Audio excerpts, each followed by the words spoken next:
Hello everybody, how are we doing?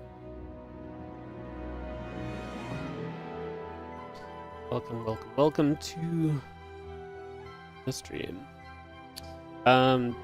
Just had a couple of internet issues getting on. I'm just double checking a couple of players on checked in if they want to play or not, see if I get a response over the next minute, and then we're gonna head this way into some action.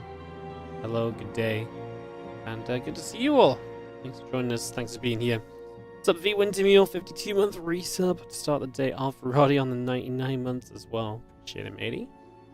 Hope everyone's doing well. It is WARDITV Mondays, and we are pretty much ready to begin.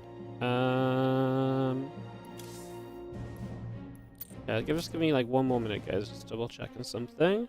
We'll finalize our bracket, and we will be able to go. So, yes, just a couple of moments while we figure that out. Double check things.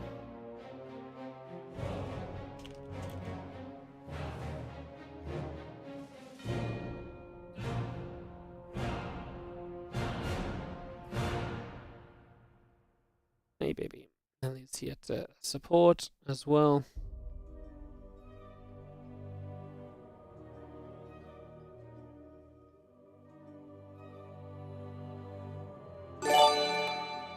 Hey, thank you so much, Calamity Thrill, for the 18-month resub on the Prime. Keep being amazing. What to keep the scene alive one day at a time. Doing what we can.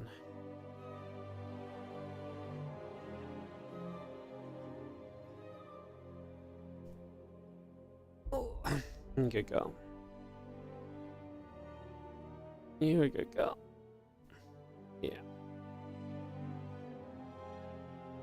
Let me just check one thing quickly. I'm scared to hop server because it took me ages to connect to NA today, but it's just the price we're gonna have to pay for checking a couple of things. Alright. Let's finalize this bracket.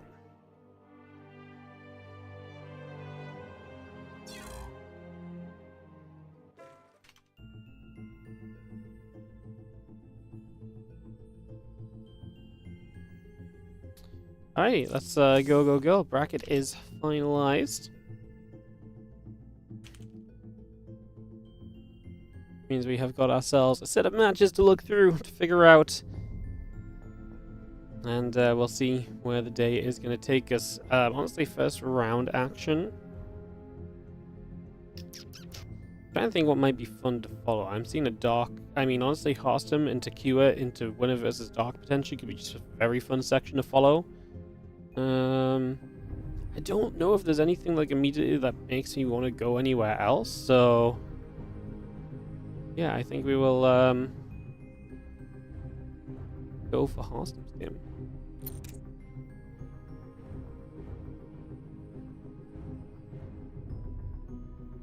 Cool. Alright, let me just mark a couple of matches in progress so I know who is playing and so on. Make sure we can see if people are here and stuff like that.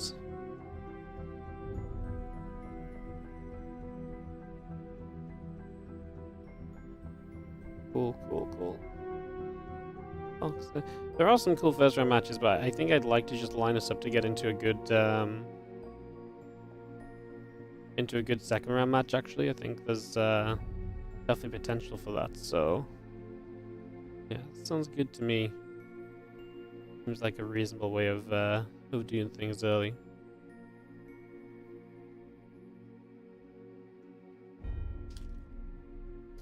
Cool. When are the games going to start? So this is just an open tournament. So basically, all the matches are about to start now.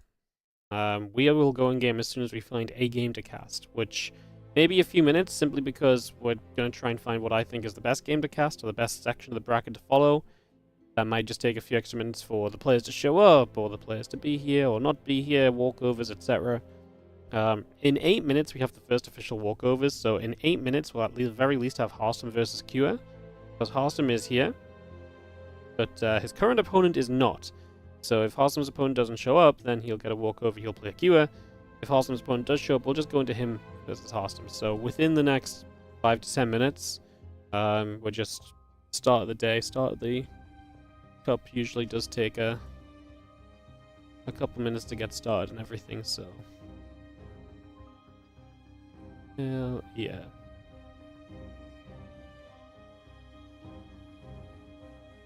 Alright. See a bunch of matches getting going and everything. Cool, cool, cool. Looking good, looking good. Alright, guys. And hope everyone is doing well today. Hope everyone has had a good weekend. We took yesterday off just because the next few days are going to be long streams from us.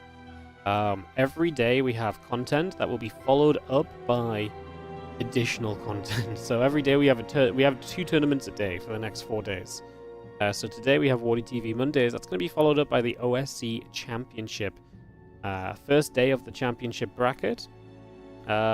Today in the OSC Championship we're going to have Young Yakov versus Skillus, the winner versus Nikarak, Nightmare versus Rebellion, Kyo versus Creator, and the winner versus the winner of those couple of matches as well.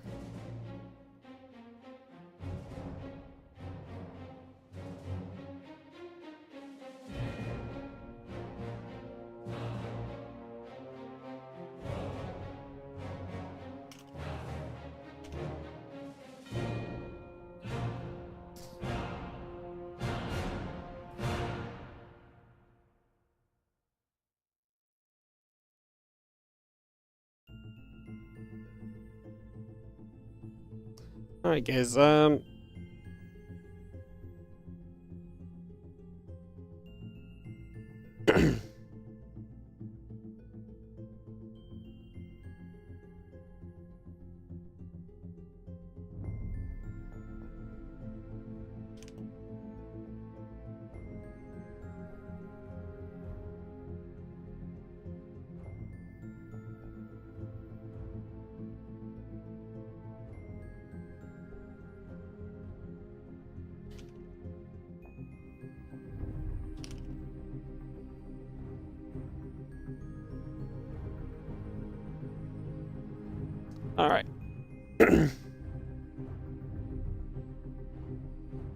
Surprised Bjorn isn't here, or Solo, or Shin. Yeah, I was missing a few people. That's okay. So, yeah, Clem just messaged me and he was like, hey, can I replace a walkover? And I'm like, god damn it. The reason I was waiting for a couple of minutes is because I messaged Clem to see if he hadn't checked in by mistake. But he didn't reply, and it was like 5 minutes past. I was like, okay, maybe he just doesn't want to play today. So I processed the bracket without Clem in it, and then Clem's like, yo. And I'm like, god damn it. I'm like, I actually just don't think I can fit you in the bracket anywhere, because it's going to give some kind of pretty unfair seeding and stuff, you know? Usually we'd maybe replace a walkover, but it would definitely skew the seeding, and yeah, I don't think we have any of those walkovers. Even maybe Harstom's opponent is a walkover, but I just don't think that's a fair section of the bracket to slot Clem into. Unfortunately, so yeah, Clem enjoying the sleep a little bit too much today. Hope everyone is again doing well. Looks as though we're probably having to wait until walkover time here for Harstom to not have an opponent, and then we can go into Harstom versus Kua. So that will be coming up, guys. Like I say, if Harstom's opponent shows up, they can play and we can jump into that, but if he doesn't, then we'll have a walkover straight into Harstom versus Kua. So we could just be starting the day off with a bit of a banger. Why Clem isn't here? Well, yeah, he, like I say, I just was just talking to him. He just woke up late, but I can't fix the bracket to put him in. If he messaged me, honestly, if he was here like 4 minutes earlier, I was literally, the entire reason we didn't start the bracket till 5 past, because I saw Clem had signed up and not checked in. So I was just wondering if he was going to be here, and then, yeah. Trust me, I would like Clem to be here too. Clem does very good things for the viewership, but sometimes you gotta stick by them rules, you know? Otherwise it all falls apart. It all falls apart.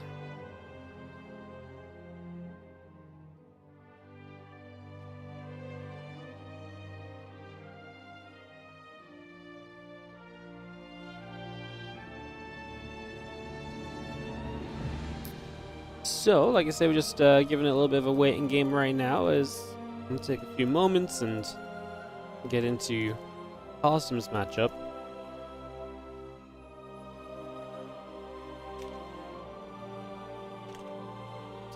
And we'll go from there.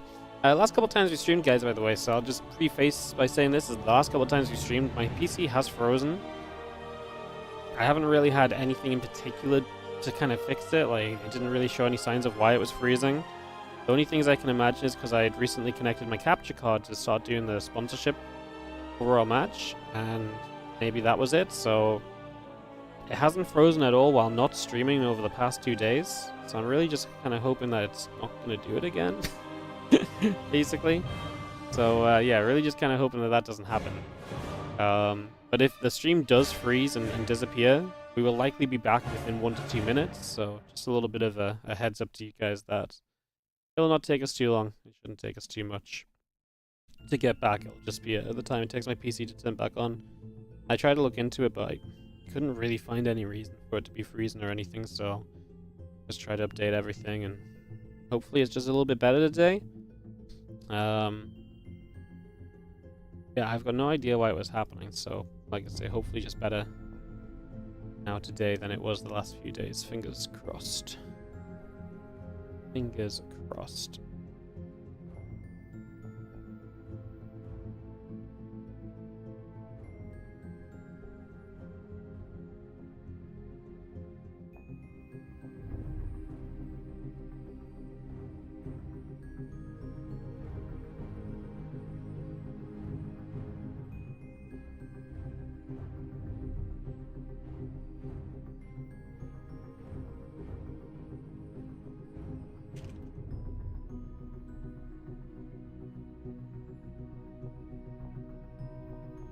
So yeah, it honestly does look as though we're probably going to get Kyo versus Haram here just for a first round matchup.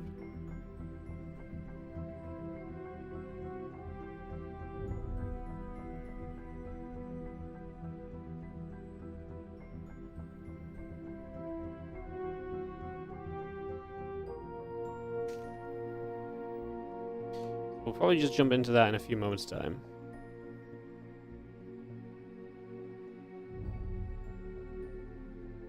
Cool.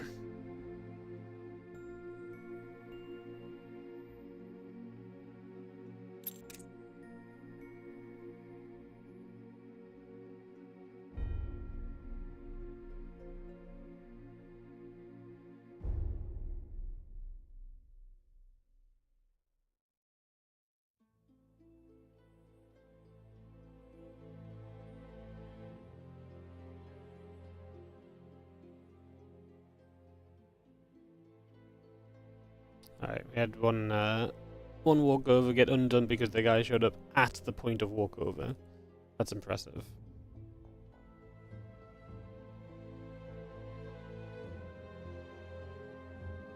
Alright, so we'll get into Kyo versus Haram. We'll get this TVP off in just a few moments, guys. Appreciate a little bit of patience starting off. Usually the start of the day is me kind of going through a game or so and waiting a lot anyway. Kind of waiting to do the walkovers, so we don't lose out on too much here. As I'll go into, like I say, Kyo versus Haram for the first round for us, round of 16. The way this will work today, by the way, guys, as well, because we have OSC Championship after, as soon as we finish today, we'll just go into OSC Championship. OSC Championship is just waiting for us to be done. So we can start as soon as we're done with the WARDITV Mondays. So we have got straight StarCraft 2 for you guys. If WARDITV Mondays is about 4 hours, OSC Championship's looking to be 4 to 5 hours. We're looking at like an 8+ hour stream of just straight StarCraft 2. So we are here for, like I say, a good chunk of StarCraft today. We're just gonna go, go, go. Be fun to see what happens.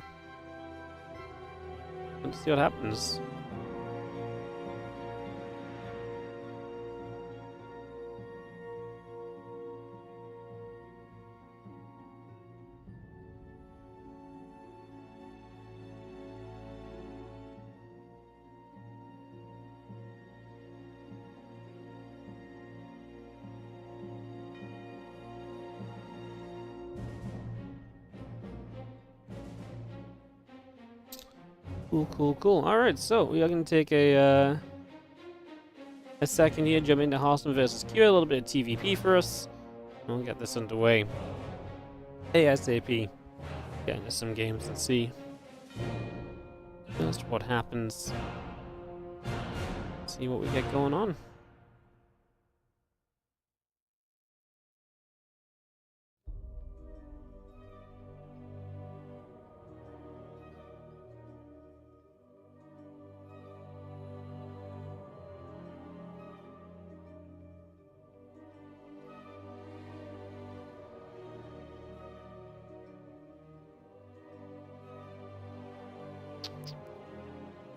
Alright, like I said, they are vetoing, so just a few moments should be able to get going.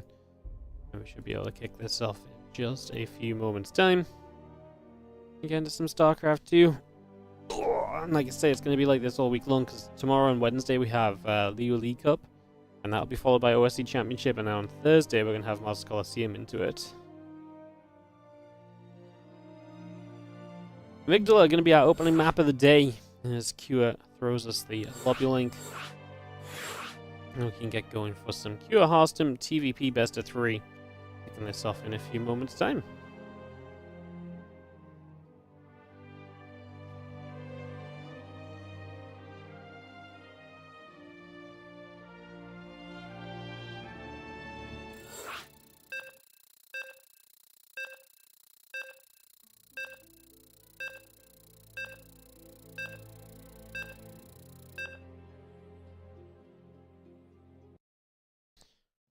Okay, let's do it as we get ready to go into Amygdala. Stacked bracket. Yeah, the Monday Cups have been pretty great in terms of bracket strength lately. The level of competition here is definitely pretty darn good. It's nice to see. Turns out when you do a consistent tournament and you show up at the same time every week to run events and stuff, that really helps, apparently. Whoa, no way, who knew? Yeah, apparently that really is a thing. It's just put the health bars on to get into our first matchup of the day. Again, thanks for joining us, guys. Good to see you all as we kick off into Amygdala for map number 1 for some games. In the bottom left-hand corner, our blue Terran player. Fucking hell, Ellie. That was kind of loud. Sorry, guys. In the bottom left-hand corner, our blue Terran player from Team Liquid is a woo woo woo woo woo, as you just heard, also known as Cure. Just in case you ever see him coming through with the name change, you'll now know that that is him. As on the top right, our green Protoss player is going to be Hearthstone. Get into game number 1 of this best of 3 and look to see where we're going to take this, what his plan is going to be. It's been pretty good lately, Hearthstone. Honestly, I've enjoyed watching his games, but obviously would come into this favoring Cure if I had to pick a favorite between the two. Let's see what happens as we go into our first match of the day. So get this started up. Just going to see the probe coming across and moving into position.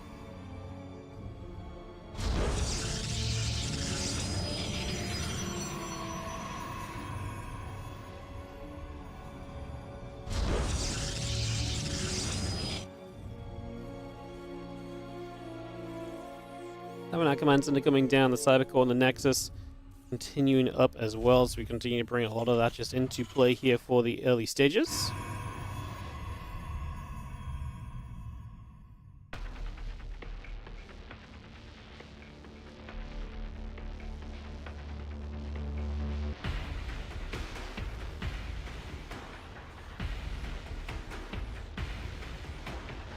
That probe going across the map against Stalk and the Warp Gate continue to come around as well. It's just going to bring a lot of that through.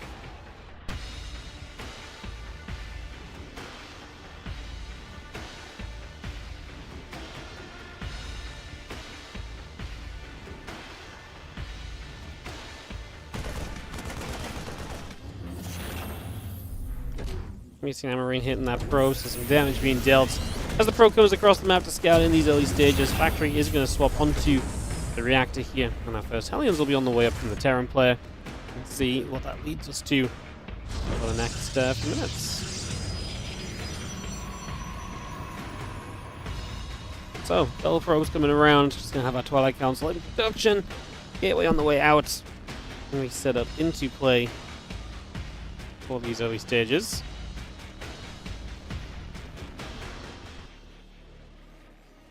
Well, Blink will start up. And obviously that gives Hearthstone a fun way to start this series off, because he's going to play a bit of defense. He'll have himself a Twilight and so to work with. He's going to be seeing those couple of Hellions continue to move up and across to the top side of the map. Pylon comes out the front. The probe already taking some damage. A couple Stalkers going to be there. Hellions will take a few shots as well. And yeah, the defense from Hearthstone is good so far. Absolutely just everything it needs to be. There's a couple Widow Mines do load up into the medevac to make that 3 and 4, so quite a lot of Widow Mine production now, able to go across the map and look to try and apply some pressure here. We have ourselves that battery coming up as well. It's just going to bring that straight through. Siege tank and a couple Marines still on the way. The extra gates coming through the Cyber Core. Not the Cyber Core, the Robo facility at the front there as well. Let's see how well he handles the Widow Mine pressure, because obviously this is huge potential for Kua to get a lot of damage done in the very early stages of the game. So let's see what might happen here. Is the Widow Mines drop in, 1, 2, and 3. Just going to unburrow a couple of them in the back, split up those probes.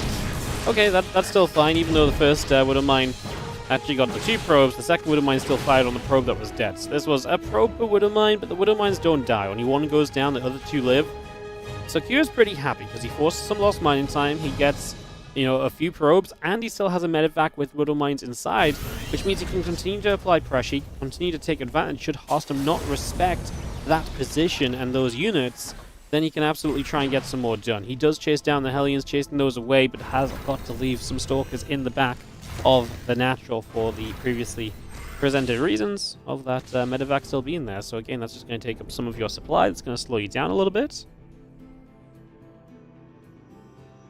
Next is coming through. The Prism just stops and warps in a handful of Stalkers as well.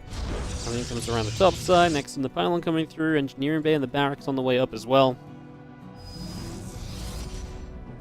These Stalkers going to come across to the front of the Natural. Going to start stepping forward as the Stalkers blink underneath. Going to get that medevac. Let's see. Okay, just 2 more probes. Sorry, 3 more probes apparently. I thought it was just the 2. You have double bunker at the front, so extremely defensive out of Kua. He's going to make sure there is a 0 opening available on the front of this Natural, and so Haram's going to struggle to do much. He has taken a 3rd base behind this, but yeah, he's absolutely going to struggle to do much more right now than just... He might be able to get this bunker. He's going to blink for that siege tank. Wow, brave move. There's a tank on the high ground that does stay and reach there for a little bit. As we pull some of these Stalkers back, just got to be careful. They're low HP. I mean, that tank now has to... A new tank comes down to the low ground, but no bunker anymore, so this does maybe allow Haram to continue applying pressure. He blinks back here to give himself a moment to warp in with as well. As NetBean, thank you so much for the 9-month resub on the Prime. We walk into a siege tank shot and lose a Stalker. Because the medevac has gone from the other side, the reinforcing Stalkers from across the map come in. He's going to blink. I do not like it, because the tank on the high ground is still very much so there, and the Marine damage is going to add up as well. I think Haram is losing, for me, too many Stalkers. Loses a few probes on the other side of the map now as well. Obviously, the main action still here with these Stalkers. I mean, he is clipping away at the Marine count. I'm just very afraid of bio upgrades finishing in this army of Kua coming straight across the other side to really put in a little bit of a punch. 9 probes going down. We blink into the main base. SCV goes down. CC taking damage.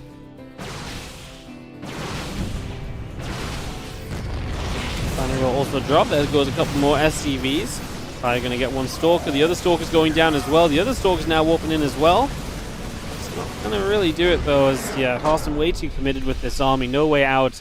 Losing too much of his early game setup, and that does not let you transition into the next stage of the game in any sort of reasonable position. So GG is a pretty reasonable approach from there.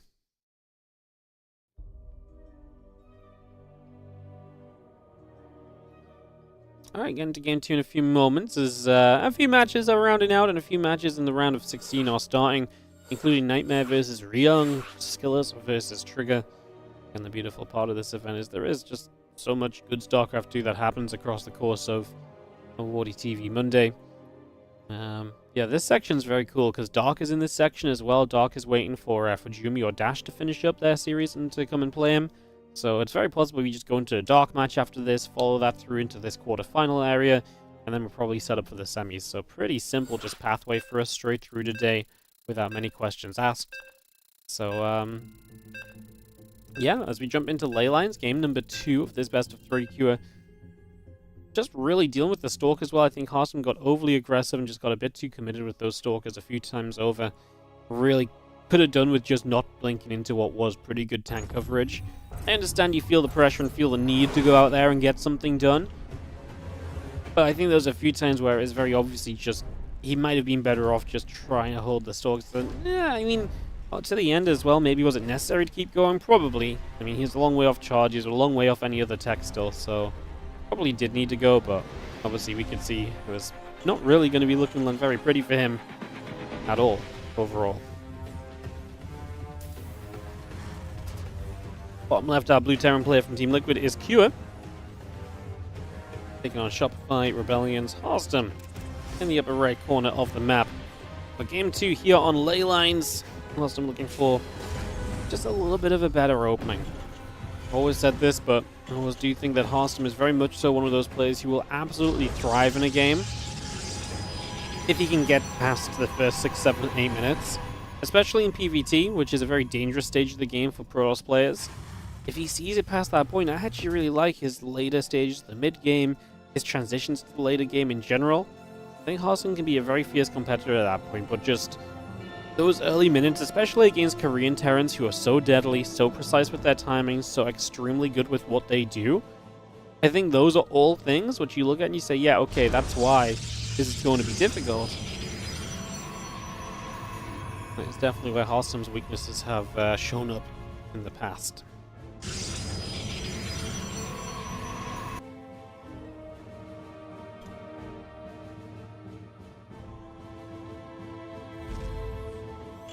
SCV drops down at Command Center. Orbital Command is halfway done. The Reaper halfway done as well, as we have our Cybercore Nexus building up on the side of Harstam.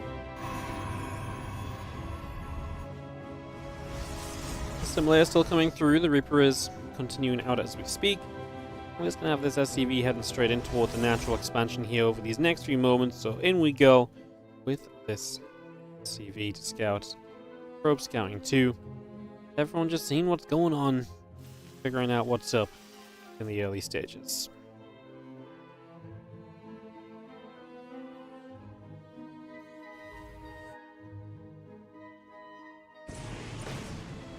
Reaper hops in, and we go.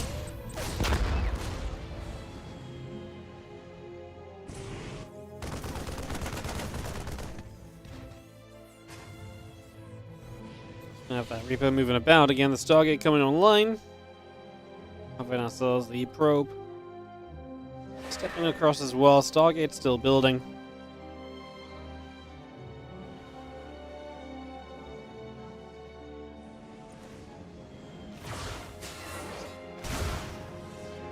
That's just going to chase, and that Reaper is going to take some shots. So Reaper going down already.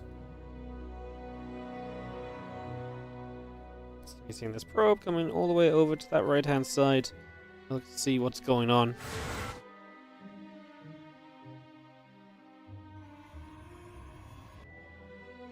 I like that Harstam's going for that Phoenix opening, because to me this is a much safer way to open. And a much safer opening for him, to me, gets him to that point of the game where I'm much more comfortable for him in general. Sometimes the Phoenix can maybe be hit by some timings that are a little bit rough to handle, but overall, I like this much better for Harstam getting to a later stage of the game than I did with him trying to play the Blink Stalkers. And I actually think Harstam can do well with the Blink Stalkers.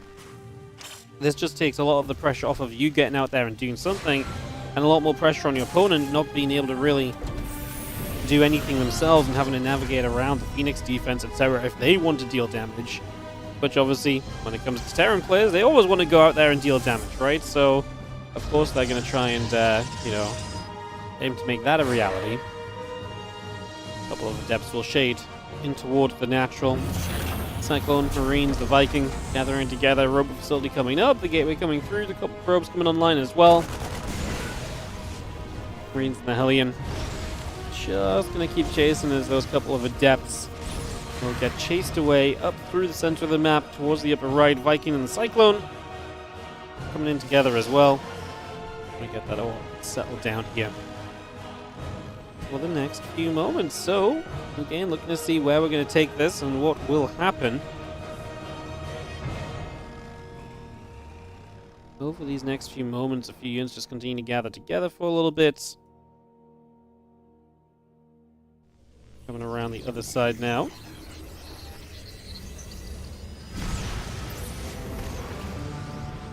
And the Cyclone together, just trying to get some damage done. A couple hallucinations warping in, the Robot coming online.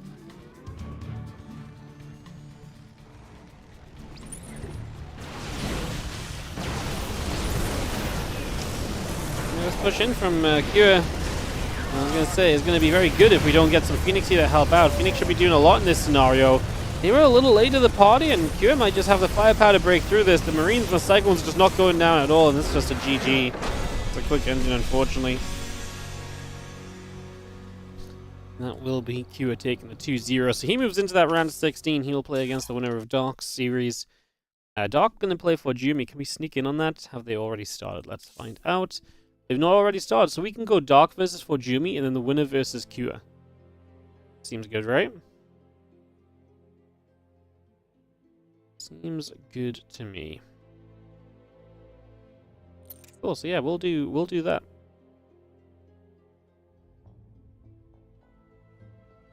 So yes, we'll have Q will play the winner for Jumi and Dark. Other matchups happening: Skillus versus Trigger. herO will play Aragfire or Hanfi. Classic gonna play Percival Farming. Gumiho waiting for Geralt or Status. Nightmare versus Ryung. And MaxPacks waiting for Shameless and Fox. So quite a few actually fun first round matchups today. I just really wanted to get into this section, which is why we took a little bit of time to wait for Harston's opponent to no-show initially. So yeah, for Jumi versus Dark, gonna be next for us. I think Harston's gonna come and cast as well. I see what it is. He plays and then he just loses nice and quickly, so he can come and cast as many games as possible with us. Good guy, Harston. Good guy, Harston.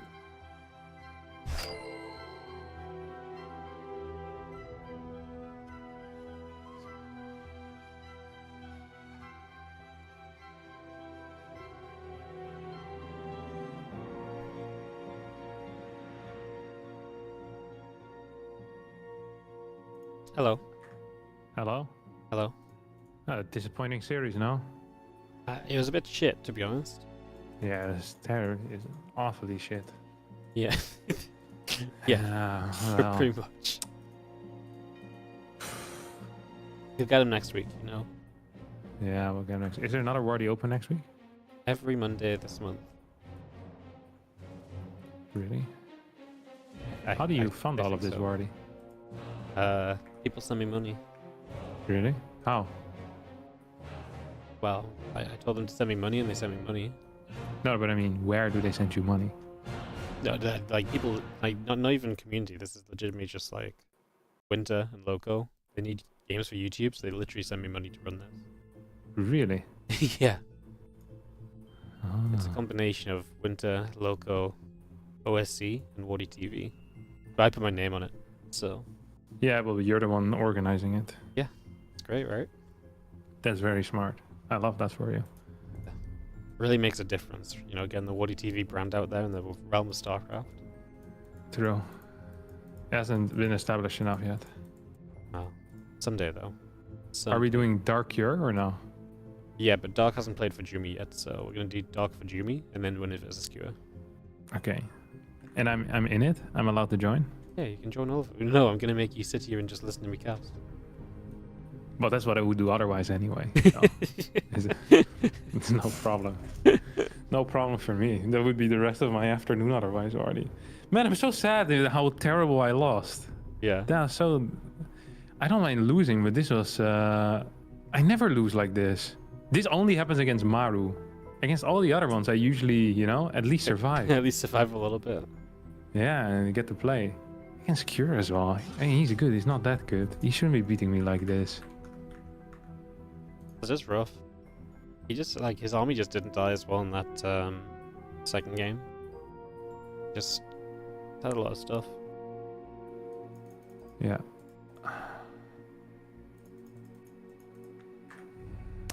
Awful stuff. Awful stuff. Awful stuff. Doc, Okay, when's this Jumi stuff starting? Very soon. Doc was AFK, but he just came back, so... Absolute prick. Wait, Statfest just joined my party? Well, you just invited me. Accidentally sent out a couple of party invites. Yeah, you sent me a party invite instead of calling me on Discord at first. I thought we were going to use the StarCraft 2 in-game voice for casting. But... Nice. Wait, that doesn't work anymore though, does it? I have no idea. No, they removed it. Yeah, probably. I remember it used to be a thing where it would actually break all your audio settings because it would take over your PC. That's how I knew it was gone, because it stopped breaking my audio settings. Yeah. Yeah, pretty much. I'll just let you know as well. My computer keeps freezing, so if I disappear, Freezing? yeah, it just crashed like a couple times last time I streamed. So Oh, that's not good. if I randomly disappear, I'll just do that. I'll be back a minute later. Have you tried troubleshooting it, or are you going for the proven method of hoping it doesn't happen again? Well, it happened 2 days in a row, but I honestly I think it was because I used my capture card for the first time in a while to do some sponsor. So I'm kind of hoping that just unconnecting my capture card is fixing it. Yeah, probably. I bet it completely fixed it. Yeah.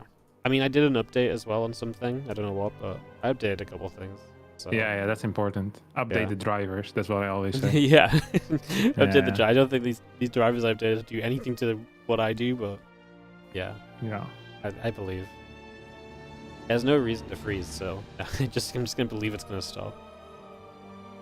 Did I ever tell you my big router issue that I had once here? So I was like, maybe? I had like a huge problem. Like my internet, it wasn't working properly. You know, it was like lagging and being real annoying. And I was like at the end of it. So I went through like all the internet forums of my specific router because I knew the line was good. You know, there's nothing wrong with that. I had like new cables drawn by some cable man, so I knew it wasn't there. It had something to do with the router. I knew like guaranteed. So I was like doing all this like magical voodoo on it. And after like 3 or 4 hours of me like voodooing with the router, I'm like, okay, I'm done. I'm just gonna call them up, and they're gonna like walk me through all the steps and stuff like that. And then they're gonna have to send me a new router because it was like, I googled and there were some issues with the router online as well. You know, so I knew it probably was just broken or something. They had to send me like a new one and it would be fine.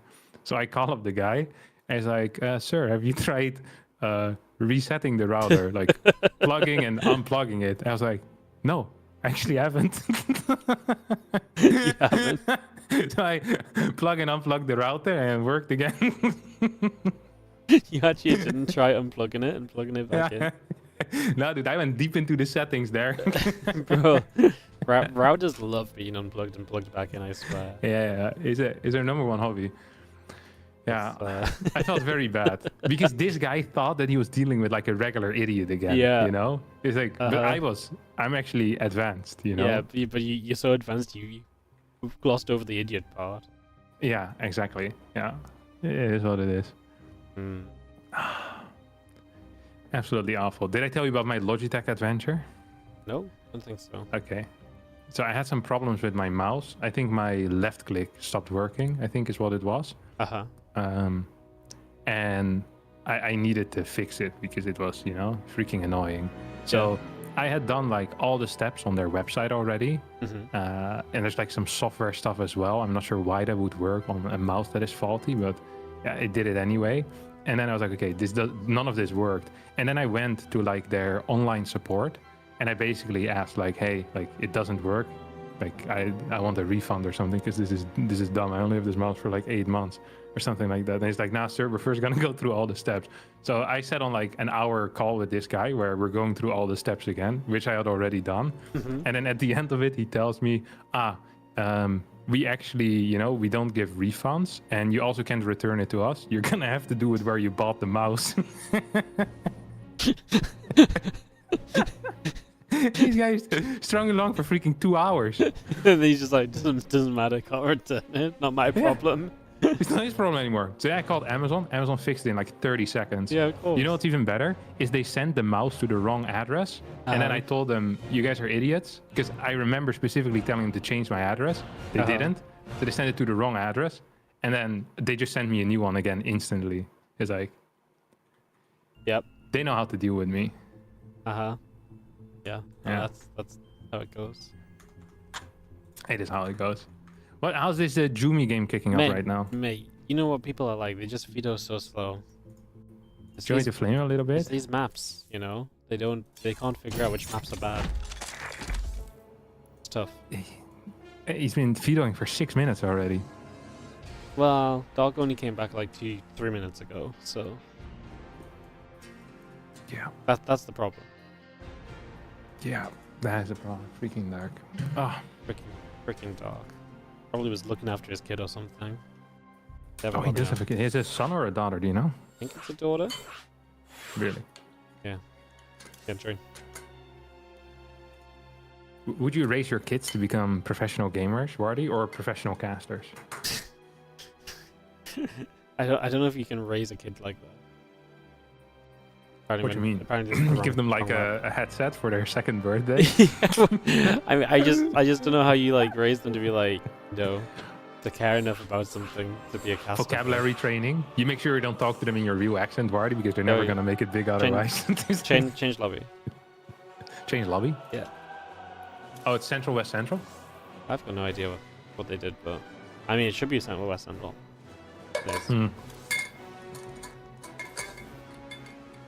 No, I don't know. I don't feel like I'd teach them to be a pro player because I wouldn't be able to, and B, I don't know if that's really a responsible like life direction. You know? I can take you to gold, but from there you're on your own. Yeah. It's like maybe coaching can get you to platinum actually, but like on a good day. But you know, the 2 months I spent getting to Platinum League, if I can just cut that part out of their training, advance them past those 2 months, exactly, it'll change everything. They always say that the start is the hardest part, and you're there to smooth that part over. Smooth that part over. Hell yeah. I'll just, if they ever try and play a good game like StarCraft, just be like, no! You have to play the really boring brain rot games that are actually popular for some reason. That's the real technique. Push them to the... Give them a TikTok account. Yeah, pretty much. It's like, I heard everyone cast on Twitch. It's like, no, you'll cast on TikTok and only TikTok. Exactly, because that's where it really happens. That's where it really happens in this day and age, yeah. Do you regret not breaking into the TikTok market, when it was fresh? No, TikTok makes no money. No. This is the short-sightedness of StarCraft there. But TikTok is it's your exposure to new audiences. Yes, but that doesn't do anything for StarCraft. Really? You think so? You don't think there's some untapped potential on TikTok? No, I really don't. You don't think there's some 7-year-olds that can't wait to watch some Wardy shorts? Yep. Wardy reels? 99% sure there is no chance that anyone on TikTok is going to come to my stream and care. Nah, you'd be surprised. I mean, even in more popular games, people can get like hundreds of millions of TikTok views, and then they stream on Twitch every day, and they have like 23 viewers or something. It's like, brilliant. 23? Yeah, I've seen it multiple times. Like 100 of millions of views on TikTok and 23 Twitch viewers. Yeah, no, I've seen this before. And it's just really? like, yeah. Hundreds of millions. I don't know if it's hundreds of millions. It's tens That's of what millions, you said, though. Tens of millions, then. I'll millions take it down a scale. Tens of millions. Right, but like, TikTok tens views of millions sounds like a lot, right? But like, that's how good you have to be to still not have any impact. Because TikTok's designed for your numbers to be very big. So... All the people right now on TikTok doing like 500 are very sad after hearing that. Yeah, I mean, TikTok just doesn't translate well into any sort of money or viewership elsewhere off platform. That's the problem. I wonder if that's true. This sounds like a genuine lie, if you ask me, Wardy. A genuine lie? No. I think TikTok has probably the worst conversion ratio from like viewers from one platform to another. Okay. I mean, I might agree with that, but I think there's some untapped potential there. How about we just try it? We start our own StarCraft TikTok company. Company?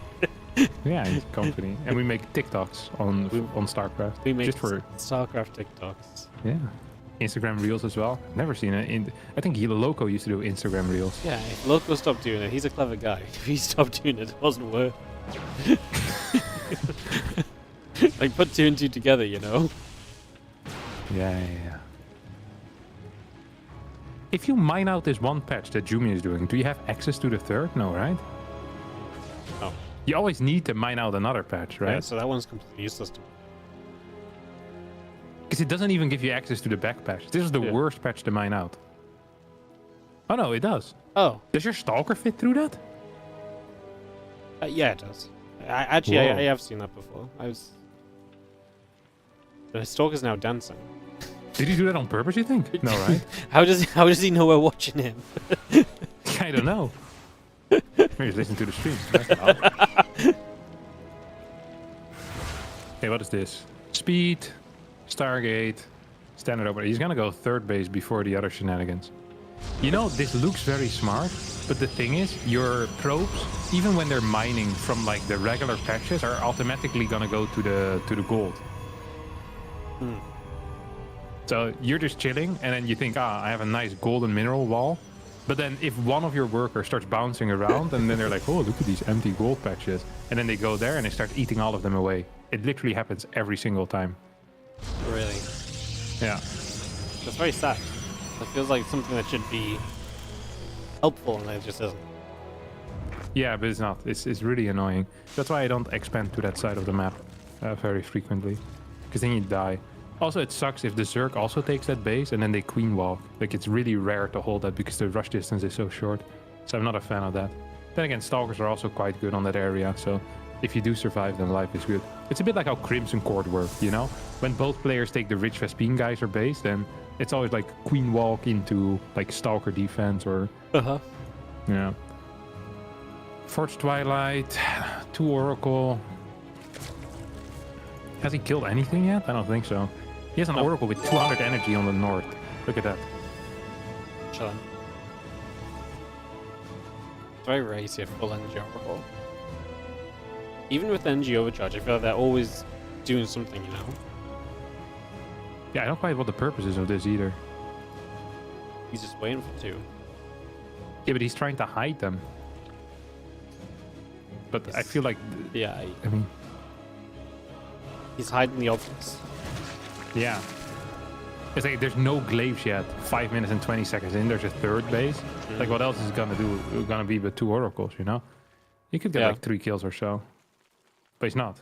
He's just gonna dive straight through, and Queen gonna be in position as a 4 here as well. A little deep, but we'll get some shots off. And then the Queen on the other side, that's a dead Oracle. And he lost And 6 he lost workers. 6 Wait, how probes did he lose 6 workers? A little Ingram by. Oh, I didn't see that. Yeah, or maybe it was even Banelings. Oh, there is a Baneling that's in there. Yeah, and there's a dead Baneling in the game, so maybe he killed 1. Yeah, it was Banelings. He's hit the pylon a bit too, I think. I think 4 Jumi is in a bit of trouble, to be honest. Yeah, I'm gonna say losing the Oracle and then taking damage yourself really is not it. I mean, Dark is comfortably moving to 5 bases already. Like, he's building 3 hatches at once.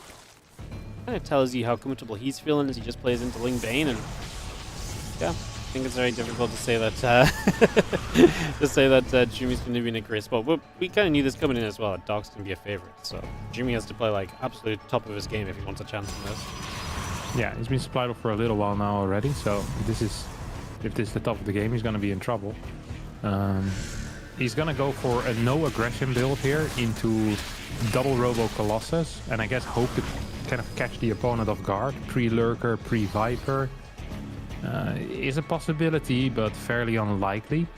I think Dark is someone that generally techs into Hive at a very responsible time if he knows what's kicking off, and I think he has pretty much figured it out. I mean, you're seeing legitimately 0 aggression. RoboBay has also been scouted, I think, with the Overseer. Second Robo has been scouted, so yeah, there's full information here. I'm surprised to still see the Baneling speed coming out, and yeah, just generally a focus on Banelings, because that usually is not that great against Stalker Colossus. Yeah, something which does not necessarily kind of do what you needed to do, right? You're just running Banelings into units that can tank them quite nicely. It's very inefficient, but Dark just continues through. Hive is producing as well. The Hive is on the way, so you'll have options to bring in some Vipers, which are probably going to be very useful to Abduction Colossus, try and take the splash damage out quickly, and to really encourage your army to stay alive and do very well. As Jimmy going to knock those rocks down and block off access to his gold base a little bit, because he's going to try and take that forward base for his 4th, and just continues to advance through the bottom side of the map. You know what is kind of weird, by the way? Is that we're teching into Hive off of 6 gases. No Lurker Den coming in either. Like, now we finally get a Lurker Den, but it's really late. I feel like that woulda, shoulda, coulda been the priority, but it wasn't. Like, it just feels like we're giving our opponent a bit more time than Jumi really deserves. Yeah. I mean, Jumi, for how little Jumi has done, I feel as though Dark could have done so many things himself. Instead, he's had like 1 little run-by attempt, and otherwise he's just like, yeah, I'll macro up. Gonna get the Lurker down, the Viper's coming out. Maybe Dogs is super confident getting some tech out, maxing out, and then trying to force fights.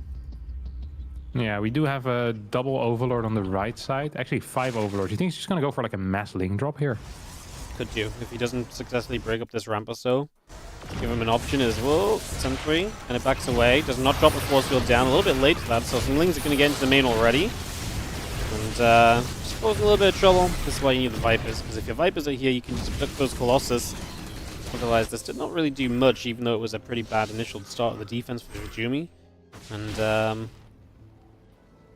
yeah, and I mean now Lurkers are coming up as well, so we're gonna have those to add to the the power of what Dog's working with here. Is he's gonna try and break up into this natural once more. Yeah, and he's actually going to be capable of breaking here for a little bit as well. He's going to take out one gateway at least. Links coming in, not quite with the Adrenal Glands yet. Still going to pack quite a punch though.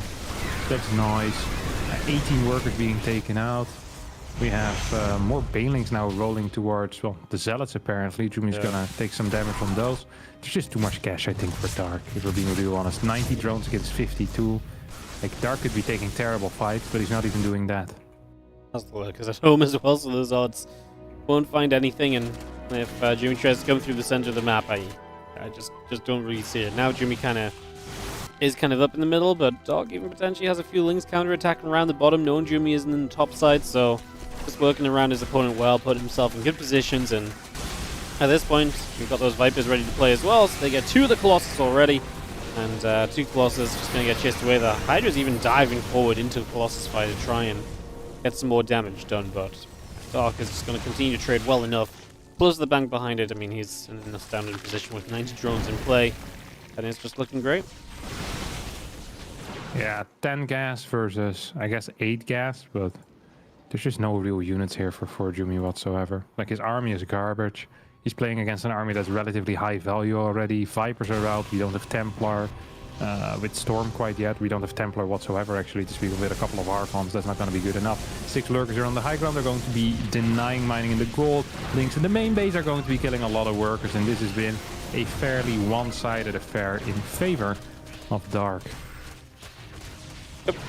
Not really too much to add to this one. This one's been definitely going Dark's way kind of since the first few minutes. I mean, kind of felt like for Jumi in this series was going to have to do something pretty crazy or spectacular, and obviously just kind of sitting back and building up and not doing much of anything. Losing an Oracle was kind of the opposite to what we expected the need to be as things chasing.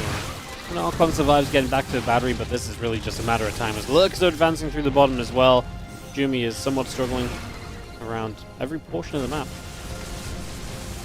Yep. I mean, this is just balls all around, if we're being honest. He's gonna clear some Lurkers here, but at the same time, he's lost his forward base.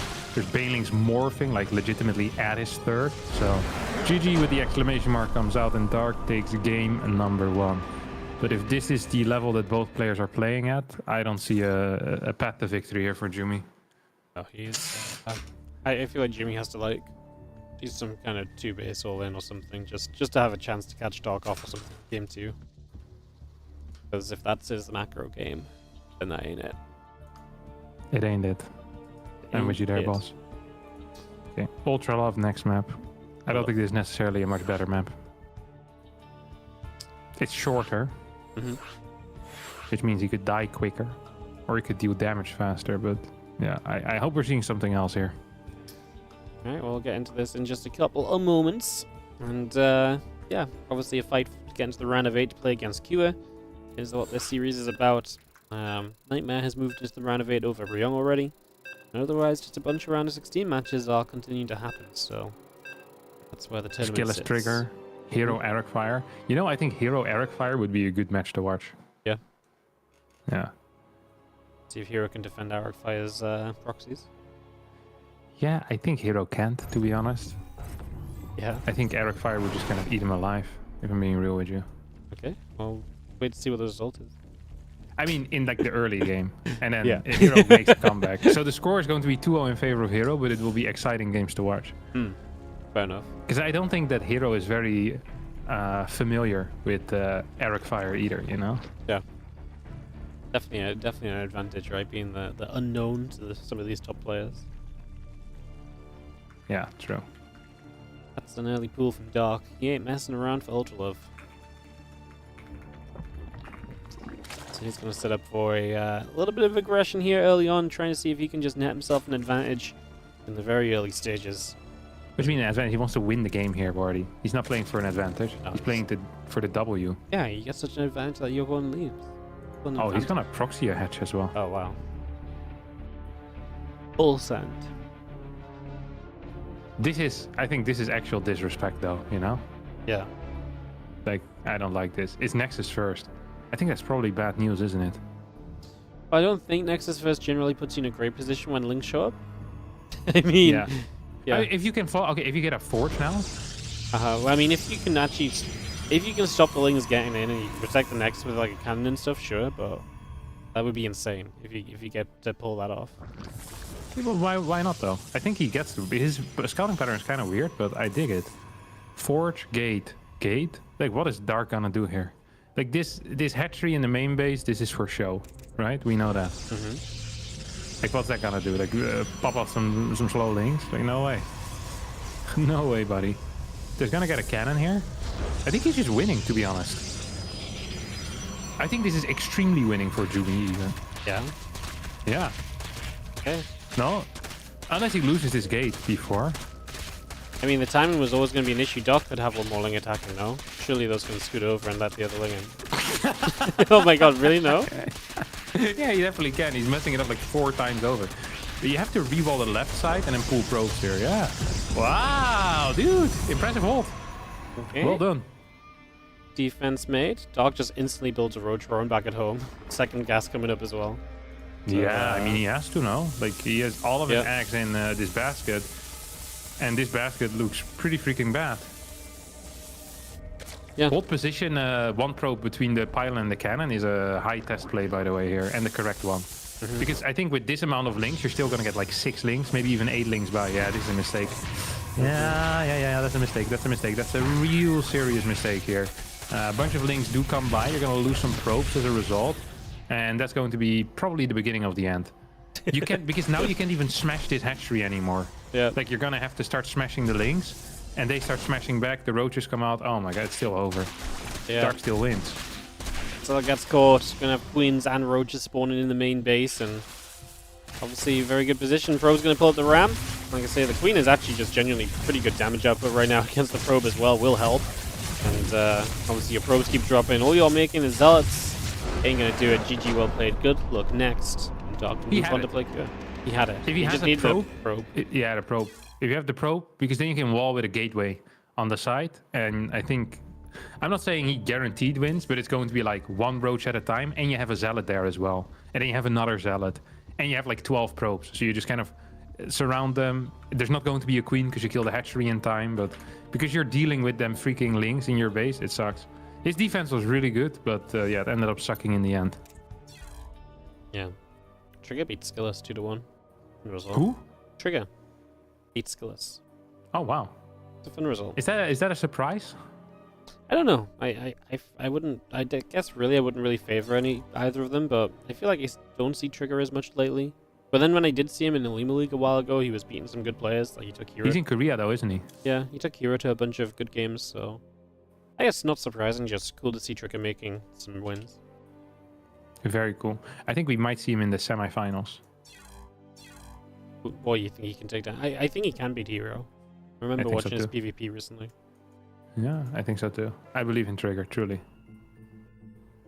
Well, we're gonna go Doc here, because that seems like right now. Fun round of 8. Are you running ads? Well, it's, as soon as everyone's on the Korean server and ready to play, yeah. Oh dang it! I need to go to the Korean server too. Yeah. It's okay. Please tell me I'm allowed on. Hey, I wasn't even allowed on to NA today. No, I was about to say this. Neither was I.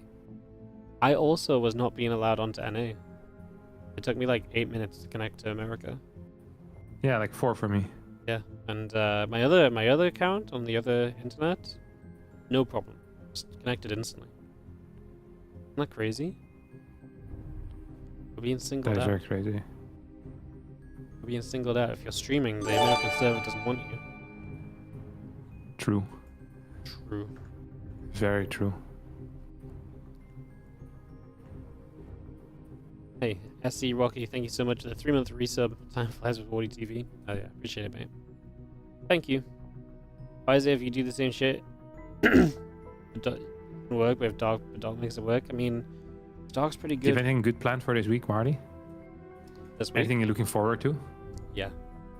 I have 4 days of double tournaments. What? Tell me about it. Well, today it's this, then OSC. Basically, we have an OSC championship every day after the other tournaments that are going on. Yeah, that sounds sick. So, like, yeah, like 8-hour streams 4 days in a row. And then Oli Molly tomorrow? Are you also casting the Liu Cup or Oli Molly? No, because I can't cast a Lima League live. So you're going for the Liu So Cup? we do Leo League Cup Tuesday, Wednesday, and then Masters Colosseum Thursday. It's a fat day of games. And then Friday, Saturday, Sunday, I'm not here. Sunday you're not here? Friday, Saturday, Sunday. It's a Pokemon, Where are you going? Pokemon tournament. Oh really? Where? Birmingham. Ah, I hate that place. Yeah. But gotta do what you gotta do. I haven't Gotta played do for what you like gotta do. I haven't actually played for like 3 months because after I went to France I rage quit. And then Really? It was that bad? yeah, it was that bad. So I rage quit and I didn't play at all until I went last week to my local on the Wednesday evening. That's the first time I played in like 3 months. And you beat them? Yeah, of course. The local ones, you're the king, right? Yeah, so it's pretty nice because even though like 2 sets have come out since I last played, the deck I was playing the most over the last year is still actually got better somehow. Like the meta just shifted well for it. So I don't have to play with any new cards. So I just do what I always do. And I just have to learn what the other cards do while I play. Interesting. So, not so bad. Definitely helps coming back from a rage quit. Otherwise I would have been clueless. True.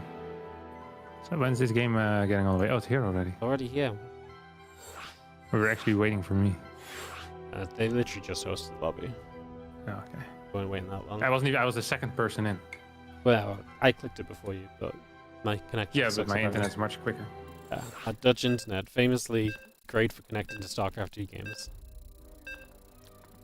It is sad. Do you know that your the British internet is very good to go to America, right?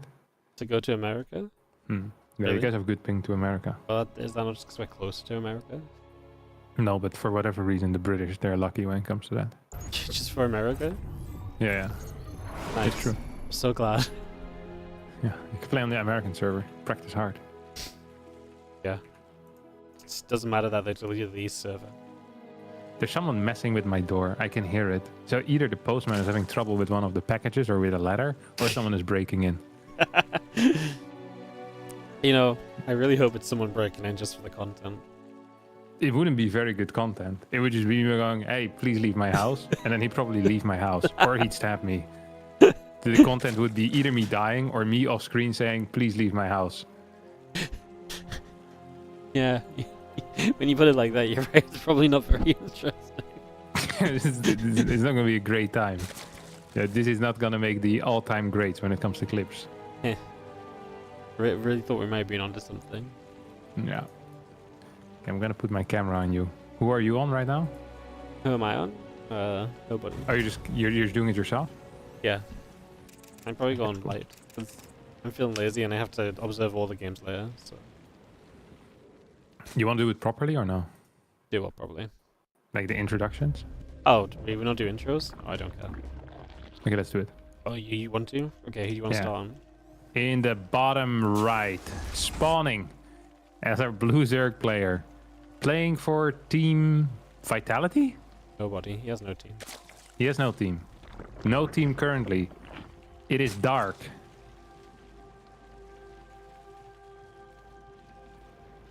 And in the bottom left, playing for Team Liquid. A tough path to get to this first quarterfinals.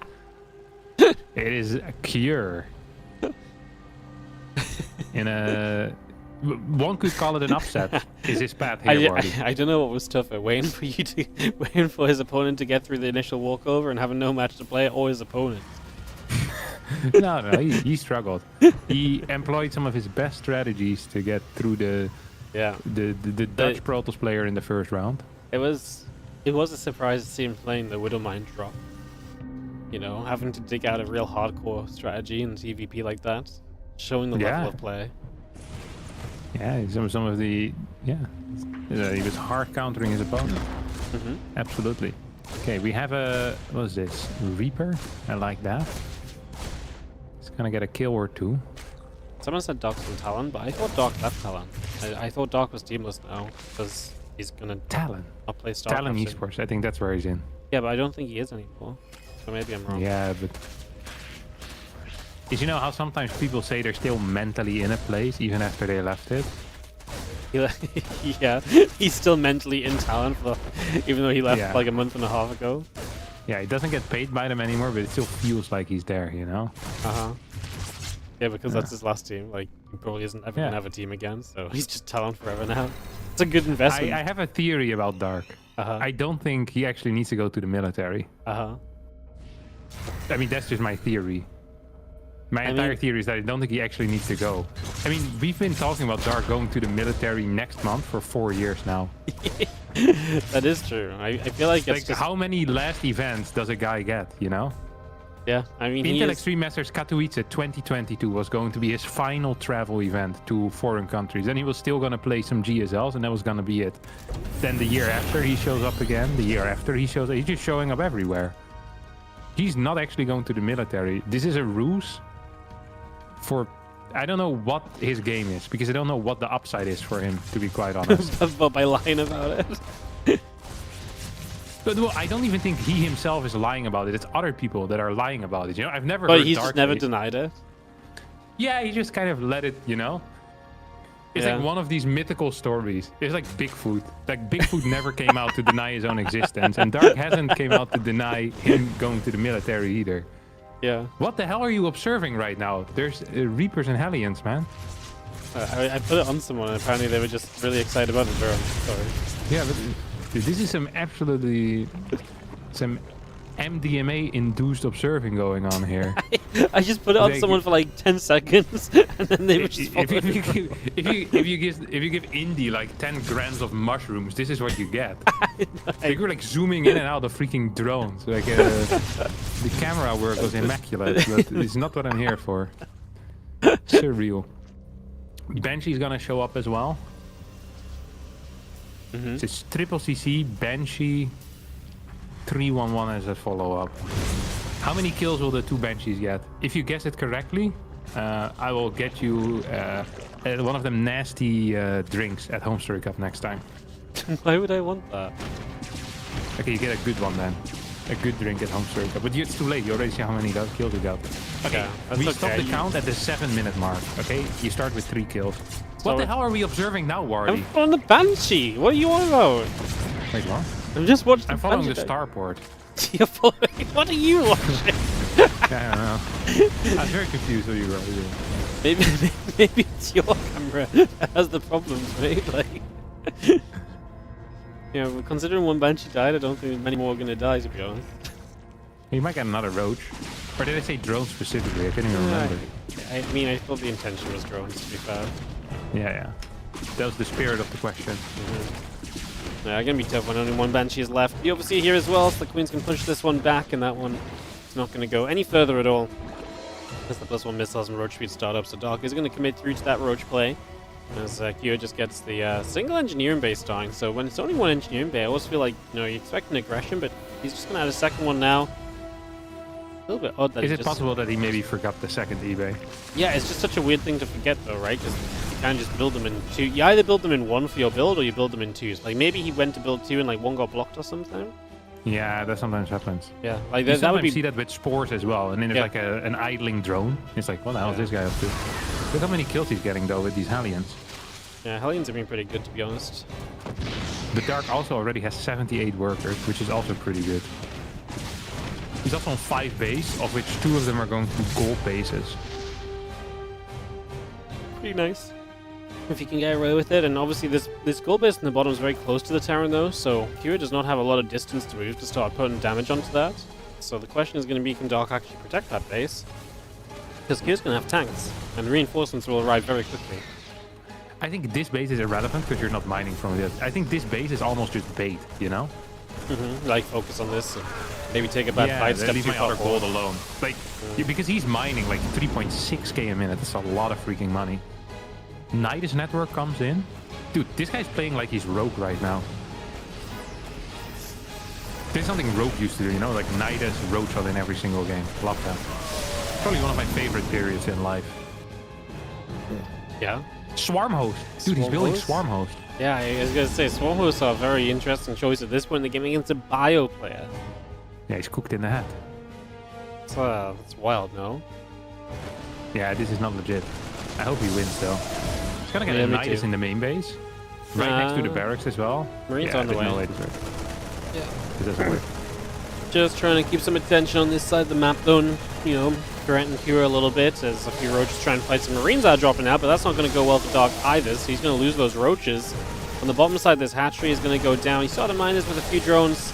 That's not going to last that long. He gets a few roaches off the production of it, but that's about it. Cure's playing very good so far today. Just in both of the series we've seen him, he's been nothing short but dominant. Dominant. He has been very good. He's controlling this game very well. Now the first Nidus gets up, and we're going to start seeing Swarmhost hitting, and I'm very intrigued as to what Q's response is, because playing against Swarmhost doesn't usually happen in this scenario at all, so it could be interesting. I mean, Engineering Bays are a good target here, actually, for those Locusts. That's exactly what they jump onto. So you're going to lose all your upgrades. Yeah, that sucks. That actually really sucks. And the Armory as well, because you can't even rebuild the Armory to get Engineering Base done, so that's a massive delay on restarting those upgrades. So Dog gets a value with the Swarm Host right off the bat. Unfortunately, losing a lot of roaches on the bottom side. Secure is at least trading well army-wise. He's dropping, so he's keeping Dog busy, forcing some drones to keep moving around also. Secure is doing a lot of things right. But, yeah, like I say, Dog at least getting the upgrade is going to give him something of a chance continuing through. He will be able to use some Swarm Hosts to try and help defend this position as well. Kind of needs this, because otherwise he's purely roaches, and those roaches coming through the bottom, stacked up, tanks firing. But the Locusts are going to make a big difference in helping to push through this, and Q's supply just ain't there to fight this all the way through. He's going to get shoved back. What the hell was that, Wardy? He just want to fight defensively with Swarm Host. Yeah. That was weird. To be honest, I feel like the entire game Q's supply has been a little bit behind, but I was kind of thinking that it's just kind of because Dog is so roach heavy. Like, it really felt like that was where the lack of supply really showed, because the Swarm Host plus the roach is able to just overwhelm. I feel like that shouldn't really be able to happen, especially when those roaches came in from the bottom and took so much splash damage as well. Yeah, maybe here just too far forward, a bit too soon. Only 3 siege tanks. Gonna see Dog trying to dive on this again right now. The Ravagers, though, stuck in the back, not able to get forward for corrosive files on the siege tanks, so the tanks are gonna live. That makes this a very good fight for Q, because if your tanks survive, that number keeps growing. Dog will continue to get into a tougher and tougher spot. Yeah, this was a really bad fight out of Dark, actually. I think if he would have just waited for his 2-2 upgrades, or would have waited for another Swarm Host wave, this would have been extremely easy. But he actually used the Swarm Host aggressively. Still has a lot of cash in the bank, though. So could, if he has the Larva available, maybe get some more Lynx out, a couple of extra Roaches maybe as well. We're seeing that Ravager count continue to grow here. 2-2 upgrades against 1-1. I think he will need to go for a Swarm Host flank here on these tanks. But once again, he's using the Swarm Host aggressively rather than defensively. So he will have to go in here with just Roach Ravager. Tank count is at 5. 1-2 tanks will end up falling. Ravager's not quite connecting with the ones in the back though, as the Swarm Host wave here will manage to clear a couple of workers, half a depot and an armory. But I feel like Dark is making it quite hard on himself. Like, a Swarm Host wave coming from the north here would completely decimate the tank position. Yeah, it really would. Q losing that armory again is really bad for him. Lost his engineering base again too, so he's just not getting upgrades. So Dark has an upgrade lead. Sets him up to, if he does utilize the Swarm Host, well, I think absolutely sweep a fight with an upgrade lead like this. I see the Swarm Host launching up right now, and they're going to try and just be the initiator here, right? If they can just take a tank shot or two and keep these Roaches Ravagers alive for someone to get close, like this. Throws a fouls on the tank from the back. The tank on the front goes down now as well. The other tanks are quite far away. And Dark is going to finally be able to a little bit more comfortably punch through this. Yeah, I still feel like they could have been done better maybe from the top. But in the end, I think it's going to be just fine. The upgrade deficit is a little bit too big here. Roaches, Ravagers and Lynx are just going to be pushing through. Gold base in a little bit of trouble. Fifth base is going to get denied here as well. Dark is continuing to expand towards the top side. Does Dark even have Hive? He does have Hive, but he hasn't. Yeah, hasn't started anything yet. 5 seconds ago it finished. So really? Yeah. Okay, fair play then. Start some upgrades with it now. We're gonna see some locusts splitting across. Even just landing this mineral line potential for friendly fire damage on SCVs and so on is pretty neat, and he gets a few workers there, so the swarms honestly have been surprisingly effective. And I guess it does give you an interesting way to create like a genuine good amount of pressure on a different side of the map to where a lot of the other action is going at a moment's notice, because it's kind of the issue with El Dorado, right? If you play bottom versus bottom, it's very difficult to swing around and hit the top side at all, but Swarm Host Niders has kind of allowed him to do that. Pushing forward here, those tanks are just too defensively placed. Dark will not get far enough forward. He will step back. He's got a Lurker Den on the way, so he's actually protecting away from just the Roach Ravager now into another stage of this game. You have a drop, Wardy. Yeah. Come on. Very nice. Is there going to be 3-3 before 2-2? It's going to be close. I think we'll keep a +2 upgrade lead this entire time. The funny thing here is that these swarm hosts will allow Dark to engage pretty much for free every single time, but he hasn't actually gotten a lot of damage with them in the last 2-3 waves. This one, however, is going to be much bigger. Beautiful movement there on the Locust. 3 tanks go down instantly, a bunch of workers going down as well. And if he can disengage at this point, which I think he can, this was an absolutely beautiful trade. That was the best thing that could happen to him. Yep, very nice. As we're going to knock some rocks down here as herO wants to come through this bottom side. He's trying to take a CC here. I mean, you hold that gold, great for you, but you're going to have all the same issues of just trying to hold that and, you know, defend in a forward position. We're going to get rid of everything. He can't, I guess, knock the rocks down this right-hand side. Is he just going to stim? The roaches are going to melt under that Marauder fire. And Dark just got to try and find some efficiency with an army comp that's about to get so much better with Lurkers. It's just not there yet. Yeah, Swarmo's wave coming in once more. Still +2 versus just 1-1. And the snipes on the E-base are actually huge. I think without that, Kira might have just won all of these fights prior. Like, it's such a big difference, especially with big marine counts.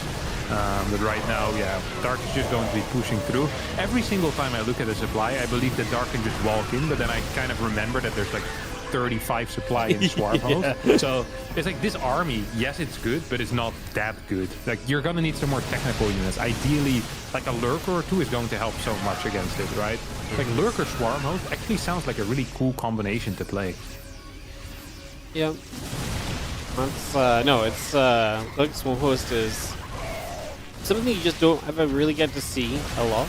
They kind of work in such different ways in different phases of the game as well. As these Hydras are just going to try and stand their ground over here. Medivacs are starting to run out of energy. We've actually knocked a lot of Medivacs down recently too, so the continuation of this army from the Terran just ain't there. And Kira is going to tap out as game number 1 goes the way of Dark. Impressive game, may I say. You can absolutely say that. Yeah? Yeah, you may. Permission granted. That was wild. Actually making Swarm Hosts kind of work against a bio player. Genuinely I mean, it was impressive. Hey, do you want to try to be together as a stream? Oh yeah, let's do it. Do you know how? No, I have no clue. Stream together, I found it. You found it? On what? Share chat. Yeah, we have a shared chat as well. Start share chat? Not now. I don't know how this works. Hang on, let me look. I think I just need to go to your stream and I can do it. I don't know if I can do it from my dashboard.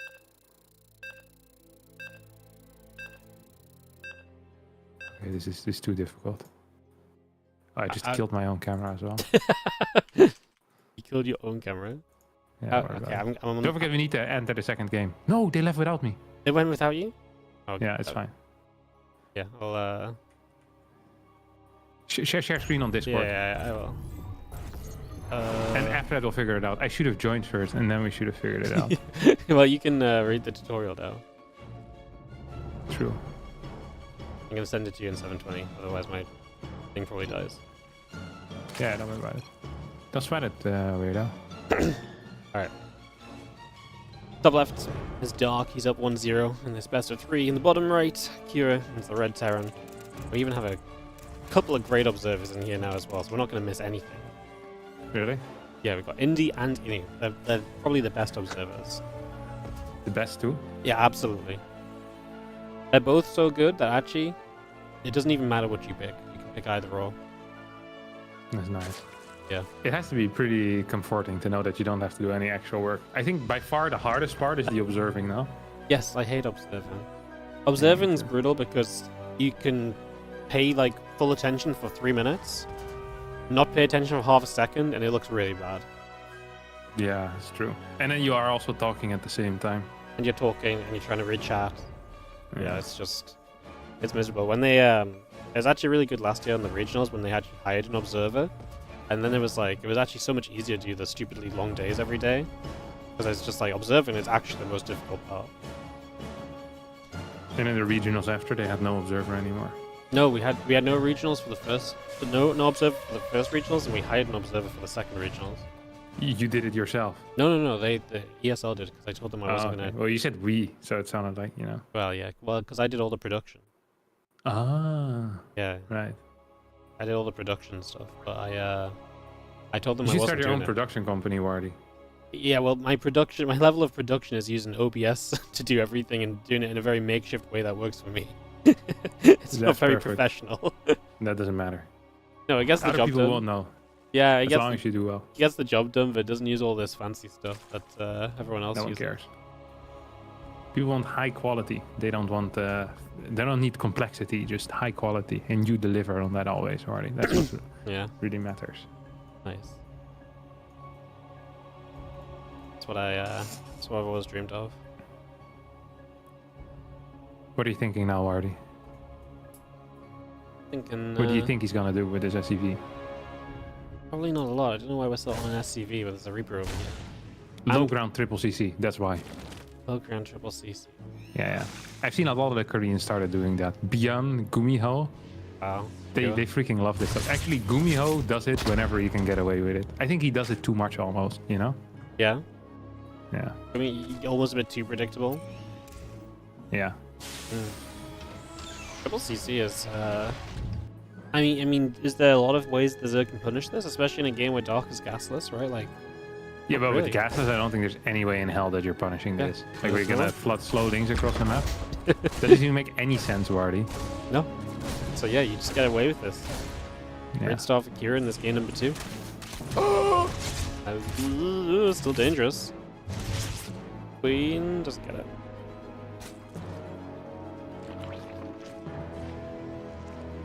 Kira hops up. Gonna keep moving about. And a few drones continuing as well.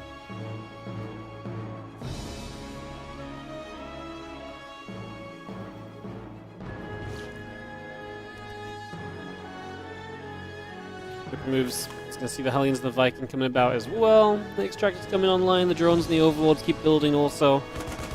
Just gonna see the Marine gonna nibble out an Overlord as well.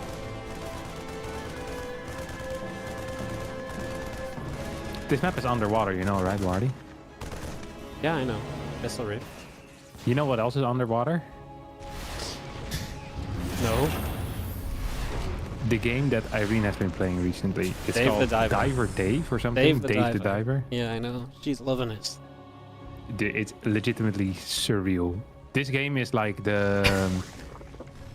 she just likes one type of game. This is the same game as with the raccoon, the same game as where you build a farm. It's all the same. You just do nothing, and then... No. Dave you know the Dive is different. You know what the synopsis, the premise of this is? You're a man that dives for fish during the day. Yeah, for your sushi restaurant at at night. Yeah, you serve it in a sushi restaurant. Yeah, that's very different to the farming game. It's legitimately the same. No. This one is not the same. You play it as well, don't you? The Dave No. Diver. But Helen plays all these games, and what Helen plays really is like playing Stardew Valley for the 4th time over, and she loves it. But Dave the Diver, I think, is genuinely different. It's the same. It's the same to you. It looks very similar. There's almost no gameplay. You're doing stuff, and then you get upgrades to do the stuff quicker, so that you can do the stuff quicker. And then at the end you realize everything is practically automatic and easy, and there's no point in playing anymore. I don't think you understand how this game works. No, I've watched her try to shoot a shark a couple of times now. Yeah. Yeah, not a fan of it. You know, it's a real game. Have you played Hades? I like that. Yeah, I played Hades. It's just very good. Yeah. It's one of the You know, there's Hades 2 apparently. Yeah. Is that out yet, or is it still early access? It's pre-alpha, but apparently it's insanely good pre-alpha. Yeah, because it's basically just they already had a game in Hades, right? So They completely changed it up. Yeah. I haven't tried Hades 2. Completely new story. Uh-huh. You're not playing with Zagarius anymore. But yeah, I figured that part. Like, I just mean like if it's completely different, right? It's yeah, not the same at all. No, but it's like Diver Dave and Stardew Valley. These games are vastly different. Okay.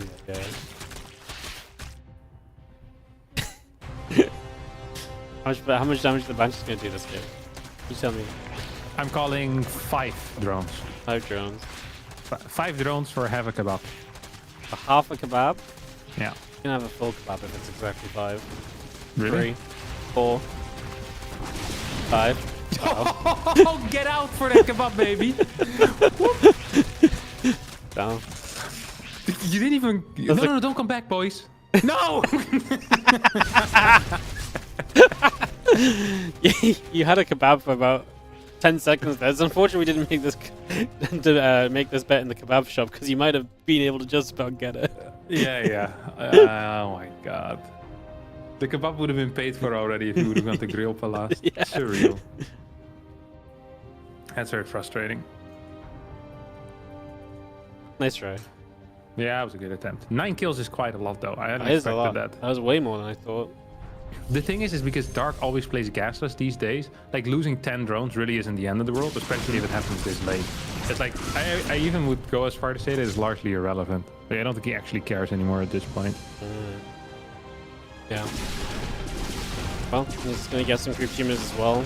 So, you're making use of these Banshees. Don't lose them to the Queens. That would be a shame, as he is also at the front with a couple of Medivaxer units trying to get something done, but nothing really succeeding there. That gets turned around by the Roach Ravager. As we finally, by the way, start up some Link speed and a Bane speed upgrade as well.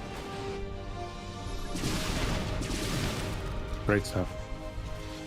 Who do you think is winning this game so far? I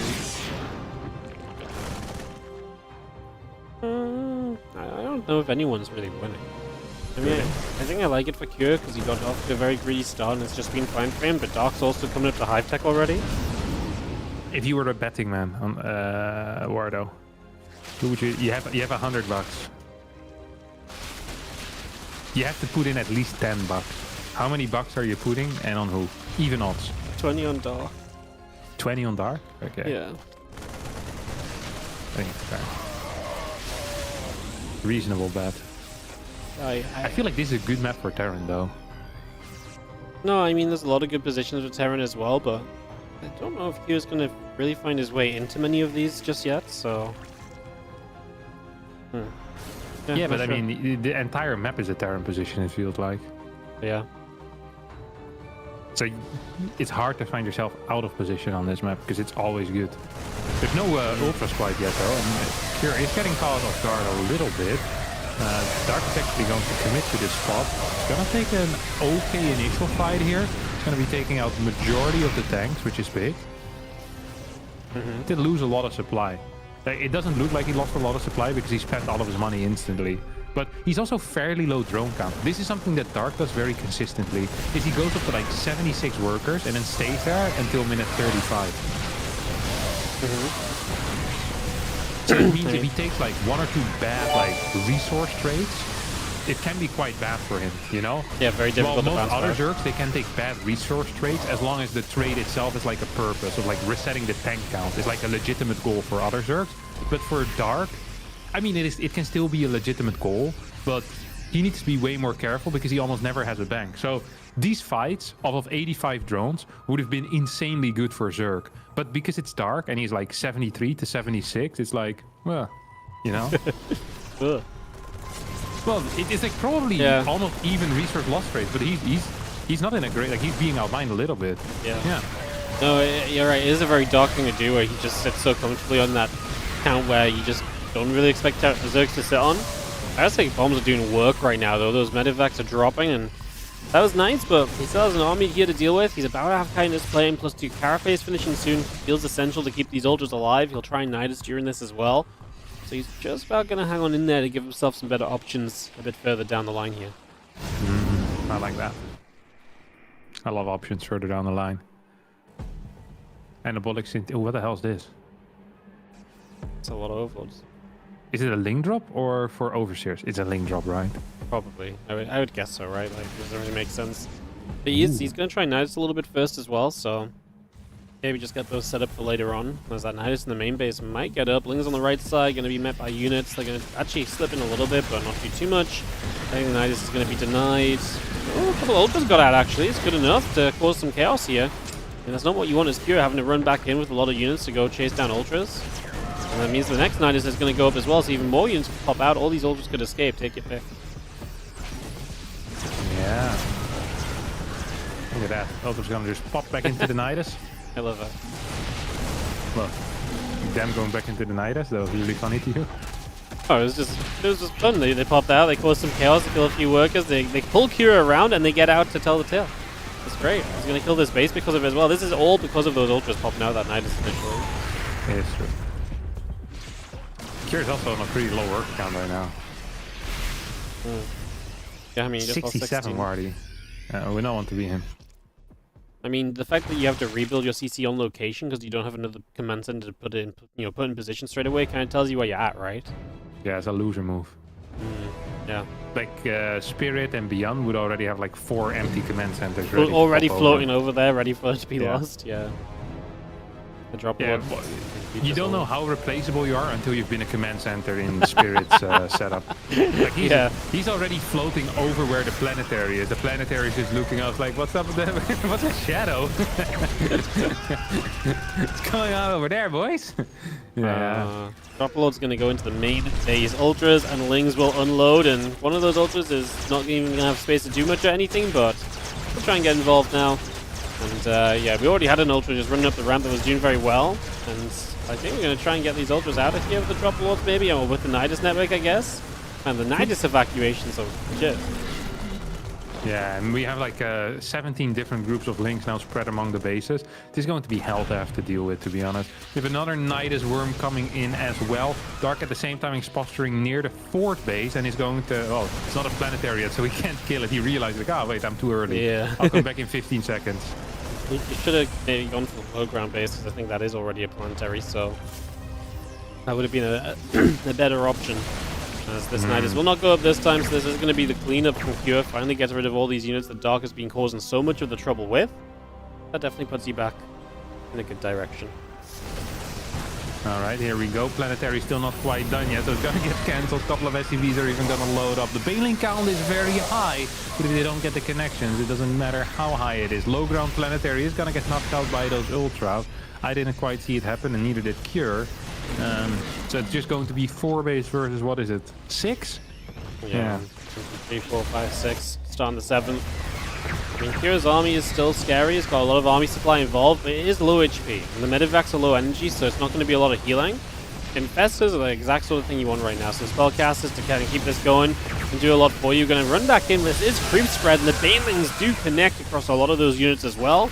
Dark is whittling down that army supply of the Terran already. It's now equal army supply, so you can already see the progress he's making. And yeah, without Medivac energy, this army just stands no chance, and Dark is looking good in the quarters. He's looking phenomenal in the quarters here, Wardy. He's going to be rolling in forward, as he's going to get every single last of these Marines and Marauders. 15 SCVs are also going to go down. GG gets called. And just like that, Cure is out. Wow.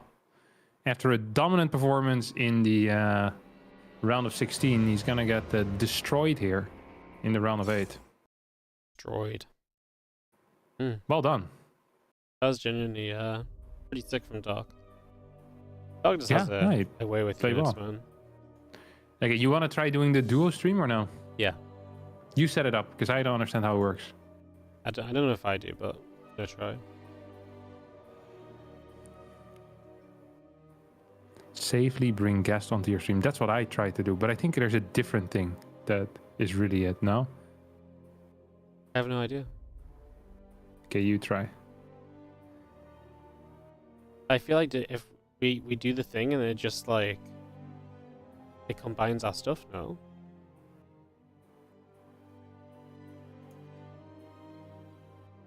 I thought this was what it was. I requested it to you. I request that. Okay, where do I get that? Dashboard somewhere. Wardy wants to collaborate. Click to accept. Yeah, but then we just mute that browser, and then I think it just like. Why is this browser even here? How the hell do I how do I join this party? Are we in now? I have no idea. Is that it? Does this mean we just get combined? Done. You're with Wardy now. But does it like?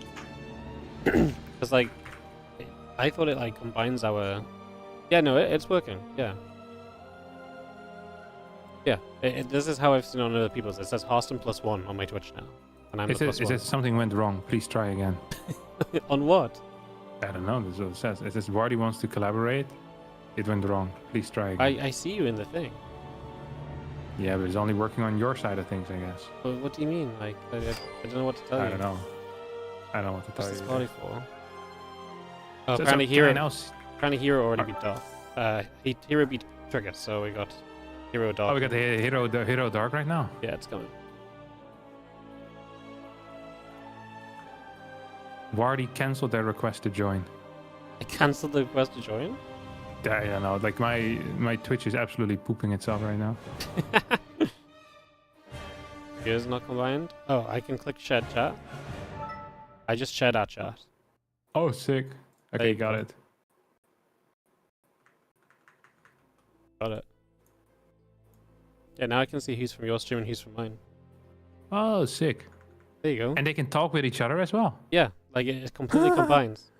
That's disgusting. I'm sure our community should mix. I can see people with my sub badge in your chat. That's hilarious. Your sub, it's because I use the light mode. Your sub badge looks really weird. Oh yeah. Yeah. Nice. I can't believe this worked. That's really cool. And then we also share viewer counts, right? Yeah, I think it should share viewer accounts. I'm not. I don't know if I have to click something for that. Just click it.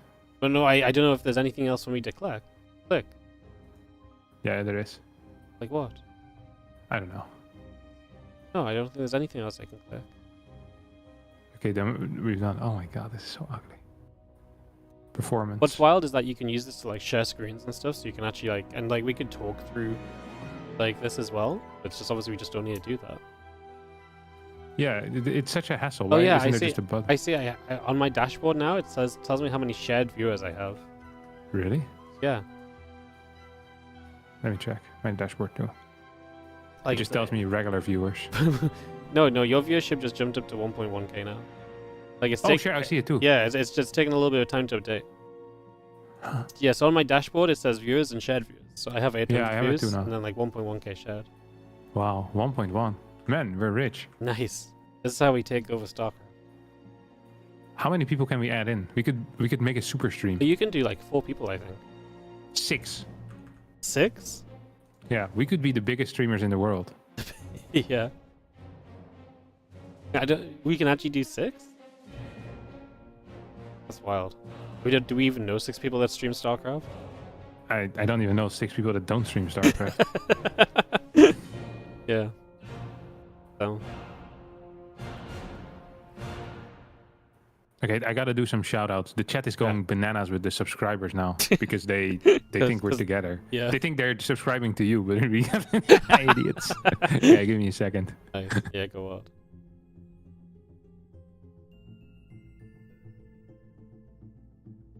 Also, hello, my chat. Thank you so much, Sazwaki. Oh no, I mentioned that one. I didn't say hello to Ewakes, who came in with the 20-month resub. Hope this helps you don't starve. Appreciate it. We'll make sure to eat with that later today.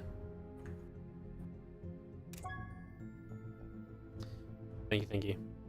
How Wardian Harsman into a Jarkon mode. It's pretty cool, right? It's pretty cool. Hey. Can we ban each other's people? It did give me a big pop about shared moderation, but I didn't read it, so... Okay, I'm gonna ban Aus Protos in your chat, okay? Okay. Was he gone for you too? No, I don't see it. I still see him. Okay, for me, he's timed out on my side of things. Ah, nice. Good job. Yeah, I don't, Yeah, it popped up with a big explanation. I was just like, that's too much to read, so I literally just clicked it. Nice. Nice. I wonder how it works now if we show up in like the StarCraft, what you call it. Oh, we still show up as separate boys in the thing. What, in StarCraft directory? Yeah, but we have we have more viewers, right? No, it doesn't. Well, in the StarCraft directory, yeah, it does. It says 1.2 and 1.1. And we have Maybe like it doesn't special for me. borders around us. I wonder if that's because I'm collaborating with you. What? I'm just not seeing any of that. Well, in the I feel like my StarCraft Uber, my Twitch is bugged. Maybe I need to update it or something. in twitch.tv/directory/StarCraft. Yeah, it just shows me that you have 800. I have 378. No, it's just not updated yet, I think. Yeah, he says it's old. Yeah, it says Wardy with Harston and Harston with Wardy on mine. And then we move to the top. Yeah, we're at the top. I think we're Really? already at the top. Yeah, but now we're now, double at the top. now no one can challenge us. You know what we should do then? We should do this with like 6 people and then go into the just chatting section. So then we can be on the top in just chatting and we're like, what the hell is this? And it's StarCraft. This is how we take over. Well, it's how you get new people in. They'll be like, oh, 6,000 people. It must be a good stream. In reality, it's just us. Idiot. Trick them into watching, boys. That's how you do it. Trick them. Nice. Very exciting. Yeah, I think it's also possible. So like, if we wanted to, we could check cameras and shit through it. So I can have you on my stream more easily. Yeah. But like I said, it basically is just like, hey, you don't need Discord to talk to your friends anymore.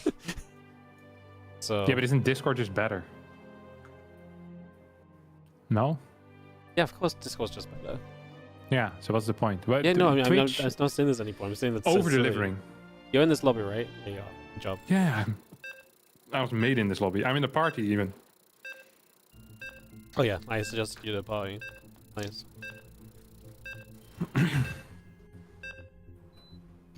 What alive? Are you mentally ready for this, Wardy?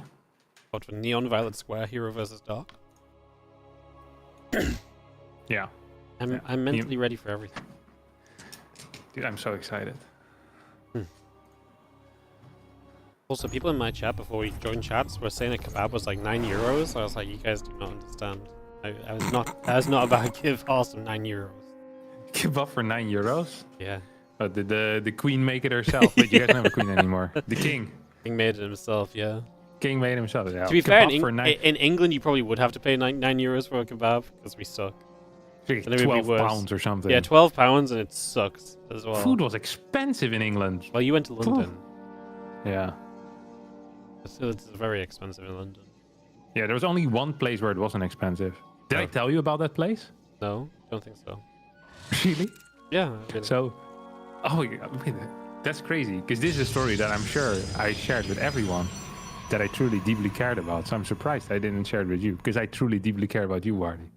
Okay. Good to know. So we booked this restaurant and it was kind of an all over the place restaurant. They did like Thai, Indian, Pakistani, like 6 different things that it did, you know? Yeah. We booked this restaurant and then we showed up a little bit late. So it was for like 1 p.m. and the guy called us like 6 times within like 3 minutes. At like 1:03, we had like 6 missed calls, a text and an email. It's like, where are you? So, not a great look to start with. And then we enter and we're legit the only people in the entire place. And the guy's like super excited to have some customers, right?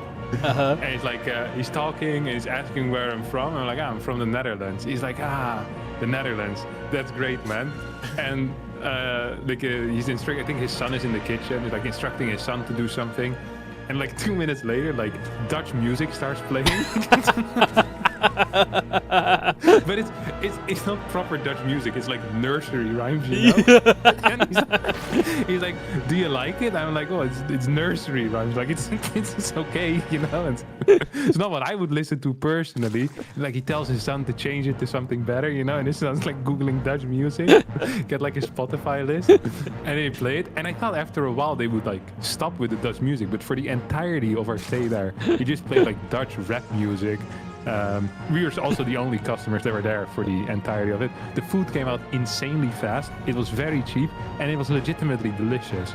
Yeah. So, yeah, I don't know what he's doing wrong because he obviously was desperate for customers. But so it was actually really good. Yeah, I liked it. But I'm not sure if I liked the experience or the food. You know, the experience made everything so much better because he was so excited, and he gave us some stuff on the house as well, and he was like, "Man, it's so cool." Maybe that's what's going wrong. He keeps giving everyone that comes in free food and scaring them off from coming back. No, dude, I would legit. If we were ever going back, I'm going back to that restaurant. None of the other restaurants we went to are half as good as that one. Like, it's freaking amazing. If you ever go back to London, I can give you a fat recommendation. Recommendation. We go back to London a lot, so you know. Okay, yeah. You pay him a visit. Yeah. Say it's from his Dutch friends, and he'll know who we are. I'll ask for the Dutch nursery rhymes. I loving them. Absolutely loving them. All right, we have Oracle first here, out of herO. Dark is doing, he's going back into gas with 3 already. Guess that's not too weird either, because his natural already fully saturated. Third is outside, not on the inside. And herO's going to be moving across the map, at least with the first Oracle. You know, the way that oh, what the hell is this? Is it a forge? That is a forge, yes. It's, I feel like herO did this the other day against someone, but I'm trying to remember who it was or what I was casting. I can't remember what he was playing in. Or if it was even herO. I feel like I saw an early forge after a Stargate the other day. I like this really... You'd be the worst witness in the world. I'm pretty sure he stabbed the guy. He stabbed the guy, but like he might have just walked him. Actually, he might be sure it was him. Yeah. Yeah, I don't know. Like I feel like seeing this forge early is something I'm almost not surprised by because I saw it the other day. But like I said, like to me that probably was herO, but maybe it was someone else. I don't know. Gotcha. Dark actually let that Oracle escape there on the left side. He could have definitely had that with the Queen. I was not paying attention there. Happens to the best. This is a weird build. He's going to have really fast +1, or at least like 30 or 40 seconds faster +1. It's not like insanely fast. That's the thing whenever you're doing like something weird like that, like you're rushing out something, you often put in a lot of resources into that particular thing, but then the payoff is like 30 seconds faster on the +1. It's like, whoa, like how big is that really?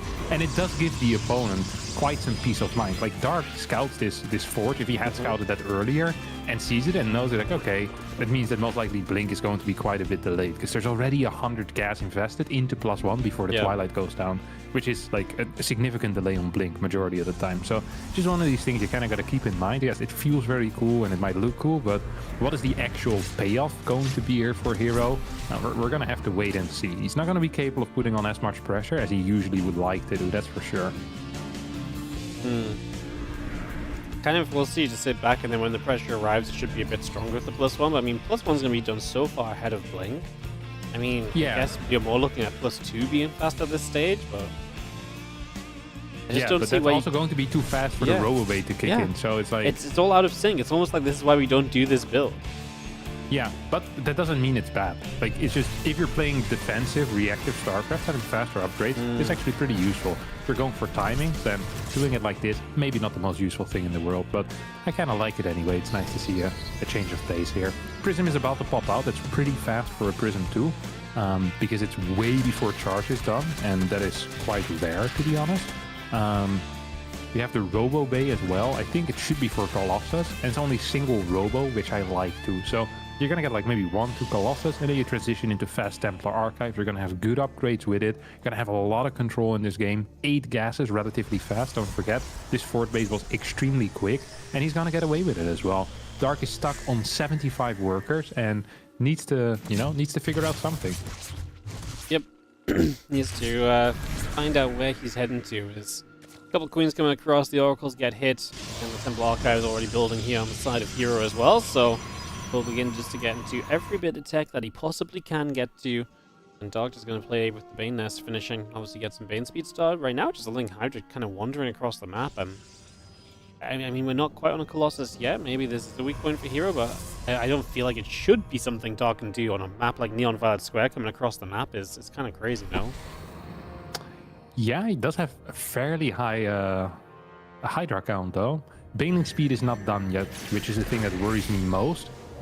High ground defense is going to be easy for herO too, I think, because he has that Colossus now. So he can't really shoot down at those probes anymore because the Colossus is there. If it's just Stalkers, this actually is a pretty cool plan. Right now, yeah, Dark is actually going to transition into an infestation pit, and I don't think this push is going to do very much anymore. At least, I don't think he's going to commit to it. Perhaps if he would have committed to it, he still would have been capable of killing his opponent. Because look at the army. There's no sentries. There's no storms. Yes, there are 2 Colossus, but without any real padding in front of that, like 30, 40 Banelings, maybe would have been capable of actually doing something here. So I'm curious to see if Dark is still planning on doing that, or if he says, hey, I'm going to keep that gas in the bank, and I'm eventually going to go into something else like Lurkers, as we do see that Lurker den now starting. Starts up Hive on the way as well, so you can get those Lurker upgrades going once the Lurker Den is finished. And yeah, herO just going to take its 4th base with the Storm, charge, +3. He gets himself into, again, pretty much everything he wants. I mean, we're kind of at the point where these Oracles just about getting away. We're kind of at that point where for herO, we've kind of got everything apart from just setting up to kind of make a Stargate transition. So is that something you think should be kind of next for him? Get a Fleet Beacon down just so he has that in preparation for the next stage?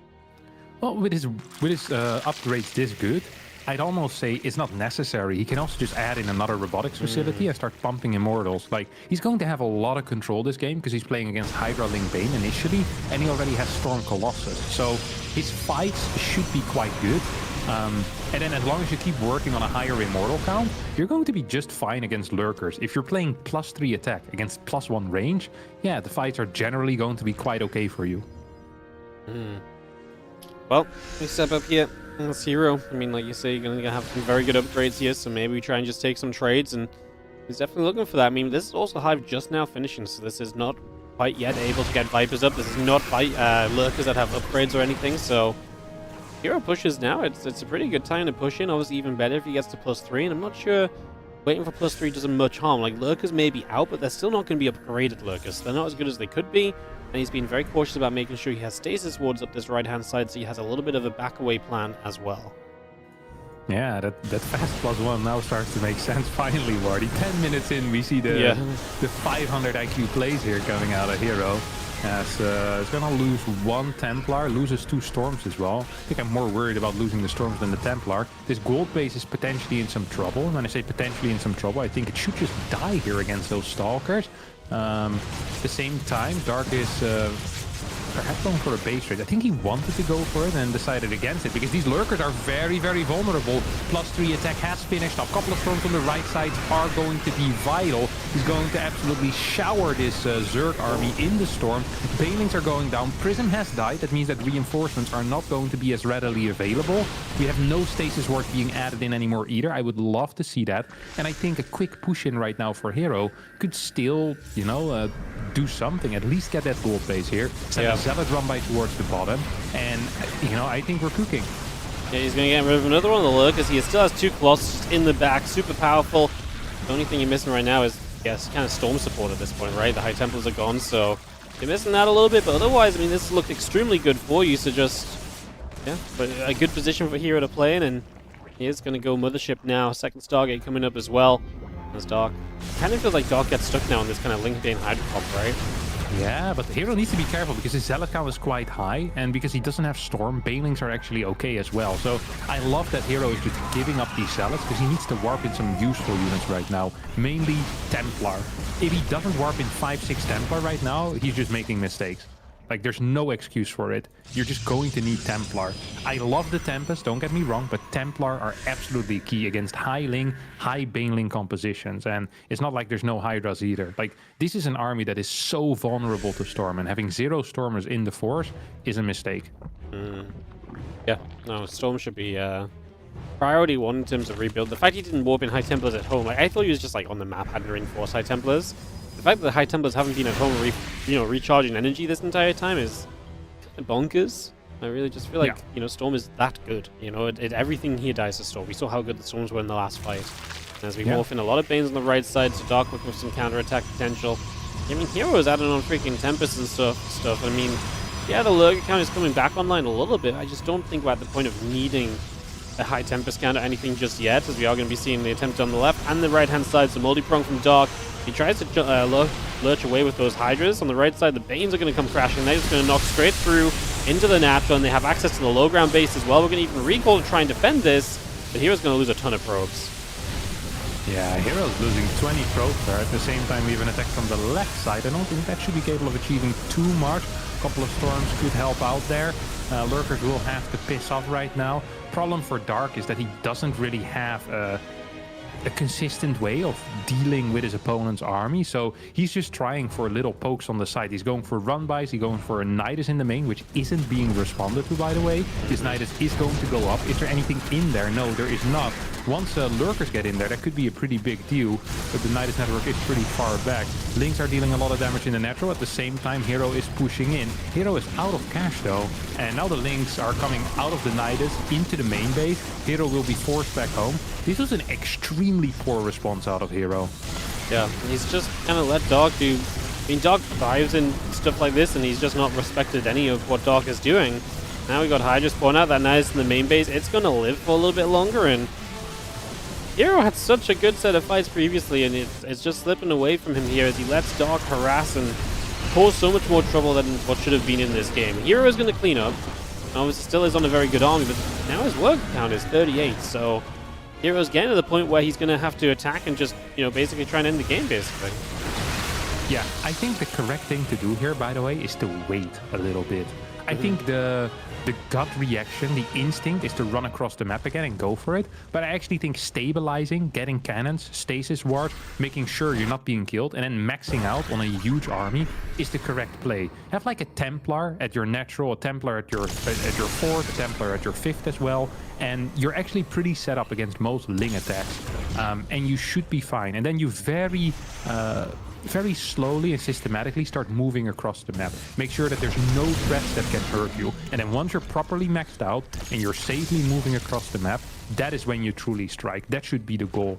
And the main goal is to deny any type of base trade from happening, because that's the only way you're gonna lose. His army is still way, way too good. Yeah. I mean, basically just still counterattacking. Dark knows he needs to keep on going for the backstabs. herO recalls back to try and help defend a little bit. Just going to see the Banelings are crashing into that gold base. We're going to lose even more probes here. herO has been attempting to rebuild those workers. Now just trying to come up, going to be denied by the Archons on the natural. And the Lings just trying to split themselves between bases while the Lurkers go for that gold base as well. I mean, Lings just burrowing up again. Chaos is the one thing that Dark is really trying to capitalize on right here. But he is going to, I was going to say, lose these Lurkers. He gets rid of a lot of the Stalkers that blink on top of them. The Lurkers then make a dive into the Nidus, so some of them get out alive. Now the Nidus is up in the back base, so that's going to be a few more units going down as well. And, Dark just continues to do a lot with very little. Eventually, still, herO has just got an army that should not be killable. Yeah, the thing is that Dark has thrown away a lot of his units. At the same time, he's limited his opponent enough that's going to be difficult for herO to ever get maxed out right now. So at this point, I would say that herO just needs to clean up the mess here and then go across the map at an instant. Dark is just going to continue base trading, because Dark can never fight in a real fight. Like, he's half the army supply, and his army quality is god-awful as well. So it's going to be base trade, base trade, base trade. We see his entire force moving towards the right side, and I hope this is going to do something, but I'm afraid it won't. Like, he needs way more time. 10 Lurkers are nice, but he's also going to need like 15 Corruptors and probably more. He's just going to need a lot of everything. And the best way to get there is to just continue doing run-bys. herO is actually biting the bait, and he's going to completely come back with everything. I'm not sure what I think of that. I think it's a mistake. That's what I think of it. Yep. We'll just have ourselves the couple Lings continuing to nibble here and there as a couple Lurkers on the right side going to get cleaned up as well. So they get punched back a little further. it's going to be. I mean, hero's army still in the center is just going to be extremely difficult to stop at the end of the day. It's looking very good. I mean, Dark will try and set up in a defensive position and just try and camp out on this forward base, but hero can just slowly chip away because of the Tempest as well, so he has that option given to him. Yeah, Spore is doing quite okay against one of these Tempests for whatever reason. Lurkers are well spread out. Hydra's now moving forward. Colossus are going to be joining back up with this army. There's just not enough forces on the side of Dark, I'm afraid. So observers are going to get sniped, but there's so many. We still have Revelations. GG gets called. herO is going to end up winning game number 1. Yep, GG's. herO is able to grab himself that opening game, and we are going to head ourselves into game 2, where herO... I mean, this was looking so good for herO, and then just really did let it make... He made it more difficult than it needed to be, right? So, yeah. Made it more difficult than it needed to be, and in the end still gets the win, but just needs to be careful in the future. Yeah. It felt for a moment that Dark had it, but then I think one of the fights, he lost like 50 supply and killed like 8 links. Like, he got in everywhere, but then he also... You still need to deal damage as well, you know? Just getting in isn't the end goal, usually. Yeah. Absolutely. Gonna get everyone swapped around, everyone in the lobby. Gonna get ready to kick off into this next game in just a few moments. As we just need Doc to get swapped up. And we will go. Got loads of people in here, so... Just taking a second between games. Kick this off. Nice. Okay, I'm gonna go to the restroom real fast. Okay. Good luck. Be real quick, because I don't know if I can handle this on my own. Start the game, guys. Very scary. Very scary. You know, this is great. I can do Hostum shoutouts for him now, because I can just see his chat. So thank you so much to Lovesar for using your Prime and Hostum stream. I think he really appreciates that. He probably wouldn't be streaming here today if it wasn't for that Prime sub, so thank you so much for that one. There you go. It's so easy. Convenient. Look at all this work I'm putting in. It's King's Cove for map number 2. As in the top left. He won the first game. Our Red Protoss player, herO, is up 1-0 in this best of 3. Can he close it out on King's Cove? These guys playing some, I mean, the older maps and also just the large maps here as well, right? Large, typically fairly drawn out maps. Dark in the bottom right. Our blue Zerg player as we get this going. Hello? Hello. I've been selling out for you because I see all your subs, so I've just been shouting them out for you. Yeah, shout out to you for shouting them out, Wardy. That's really kind. Oh, no worries. Hey, you know what happened yesterday? Of course you don't know what happened yesterday. Yesterday night, had a day off I went for a run. And on my way back from the run, I have to go over like a parking lot that's like next to a bus stop. And there's like no other way for me to get home. And as I approach it from like a distance, I see there's like 4 big police vans. Like not regular police vans, but like big ones. I think you could probably fit like 20 people in the police vans. Yeah. It almost looks like the riot police vans, you know, that type of size. Big ones, yeah. And there's like probably like 10, 12 policemen just standing in the middle of the road, forming like a chain with their bodies, you know? But I need to go in that direction.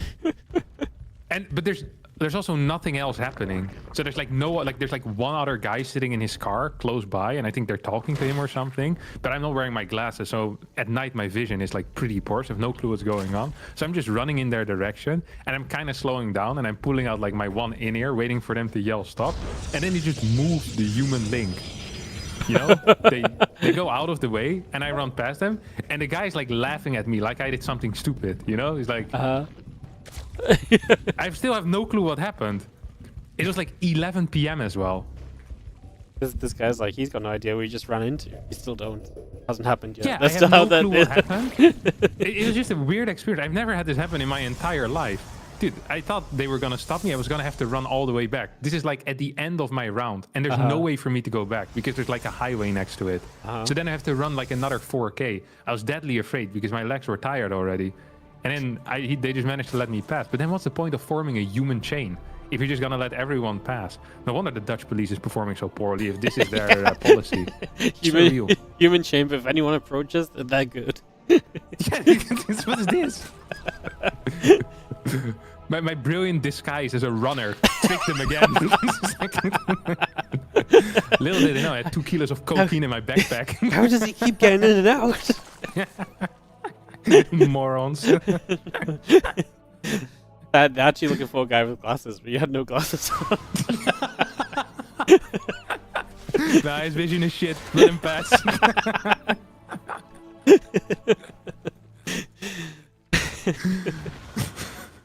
I wonder what they would have done if I had seen them and I just started running the other way like really quick.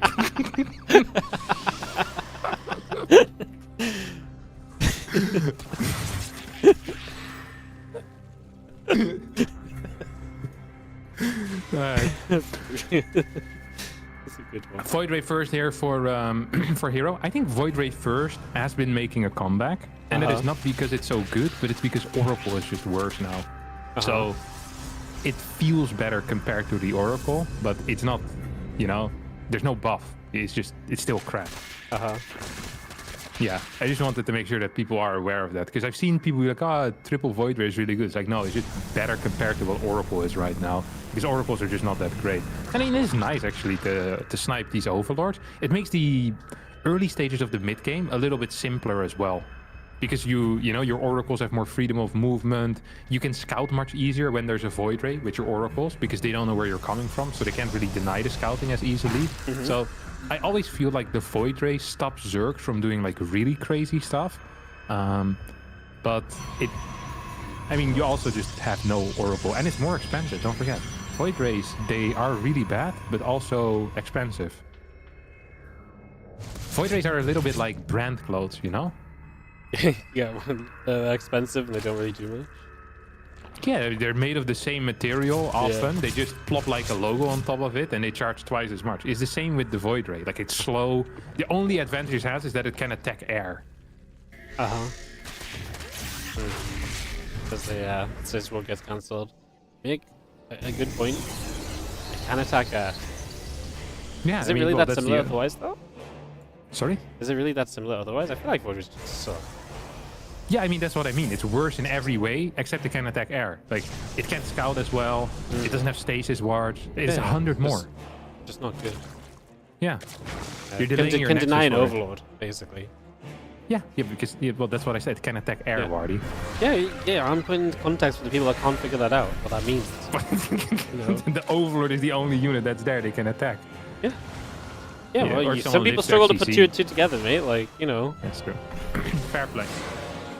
I've been there before. Wish someone had this, you know, explain this to me 7 years ago before I had to figure it out over many games of PvZ. I just clicked one day. I was like, I can kill the Overlord. Oh. Yeah, this is for the Wardy in the past. This is a cool build, by the way. It's going to be a 5-gate glaive. It's not quite hitting like a truck, but it's hitting quite hard anyway. And it is freaking 3 Stargate units. Actually, this is hitting like a truck. What the hell? Banelings aren't done yet. There's a fat chance, by the way, that herO is just going to straight up win the game here. Yeah, I mean, those Banelings need to do some serious work, but herO's going to have a lot of time to respond to them. We do lose the Void Ray, so our expensive guy is not going to do much of anything, as the Banelings are going to get caught up on the first few Adepts. Good splits. You can't really get to the main cluster there. I think one Baneling hit the bigger cluster of Adepts, and that's about it. So that's not going to do it for Dark. He is just going to roll over and die. And herO is going to take a 2-0 and move to the finals. Wow. Impressive. Round of applause there. Phenomenal stuff. Good execution, hit like a truck, and killed him. Killed him. Kill him. That's what you want in life, Wardy. That's what we want. Just kill him. Just, well, you know, having an easy time in whatever you're doing. Yeah. Man, this thing is actually working. Look, we have 1,700 shared viewers. Yeah, I know. But basically, we went up way more than we would have done individually, no? Yeah, I think so. Is cooperation key after all? Right, well, it just means we just have to stream together every day now. This is it. This is the future. No, I mean, we do events together often anyway. That's true, we do. What if we do it with 3 people? I wonder if you can just keep adding more people and growing bigger and bigger. Probably. I don't see why not. And I really think we should move to the just chatting category once you get like over 5k, because that's You where would just everyone goes. Go to just chat and cast StarCraft. Well, it is technically chatting. We're chatting with each other. There's a game playing on the background. I mean, some of these people there also aren't doing a whole lot of chatting. The category is just big. You're allowed to be there for whatever you do. So, and then we can grow StarCraft manually. This is our grand plan. Well, I mean, it might work. It might work. Yeah. You popping, right?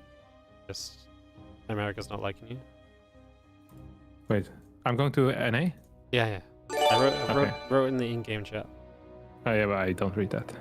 Okay. It's all PvP. Not wearing my glasses after all. Yeah, it's all PvP because we have MaxPacks take on Classic 2-1 Gumiho, and MaxPacks 2-0 Nightmare. And the winner of that plays herO. So PvP. Okay, that's kind of exciting.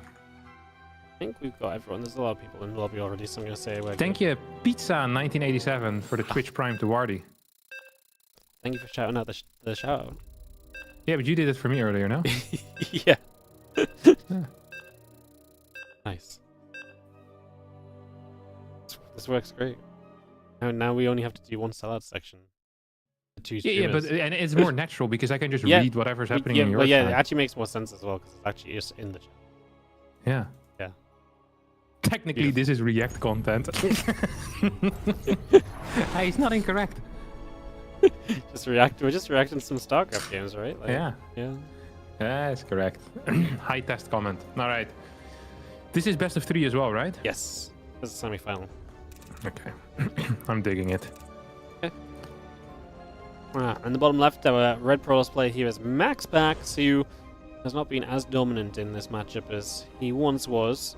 Still very good, but has been a little shaky while he still figures out the new timings and stuff on this patch. Bottom right, the blue Protoss player is Classic. So I don't really have much to say about. He's good. Some days he's really good. Other days he kind of flops a little bit. A little bit more all over the place.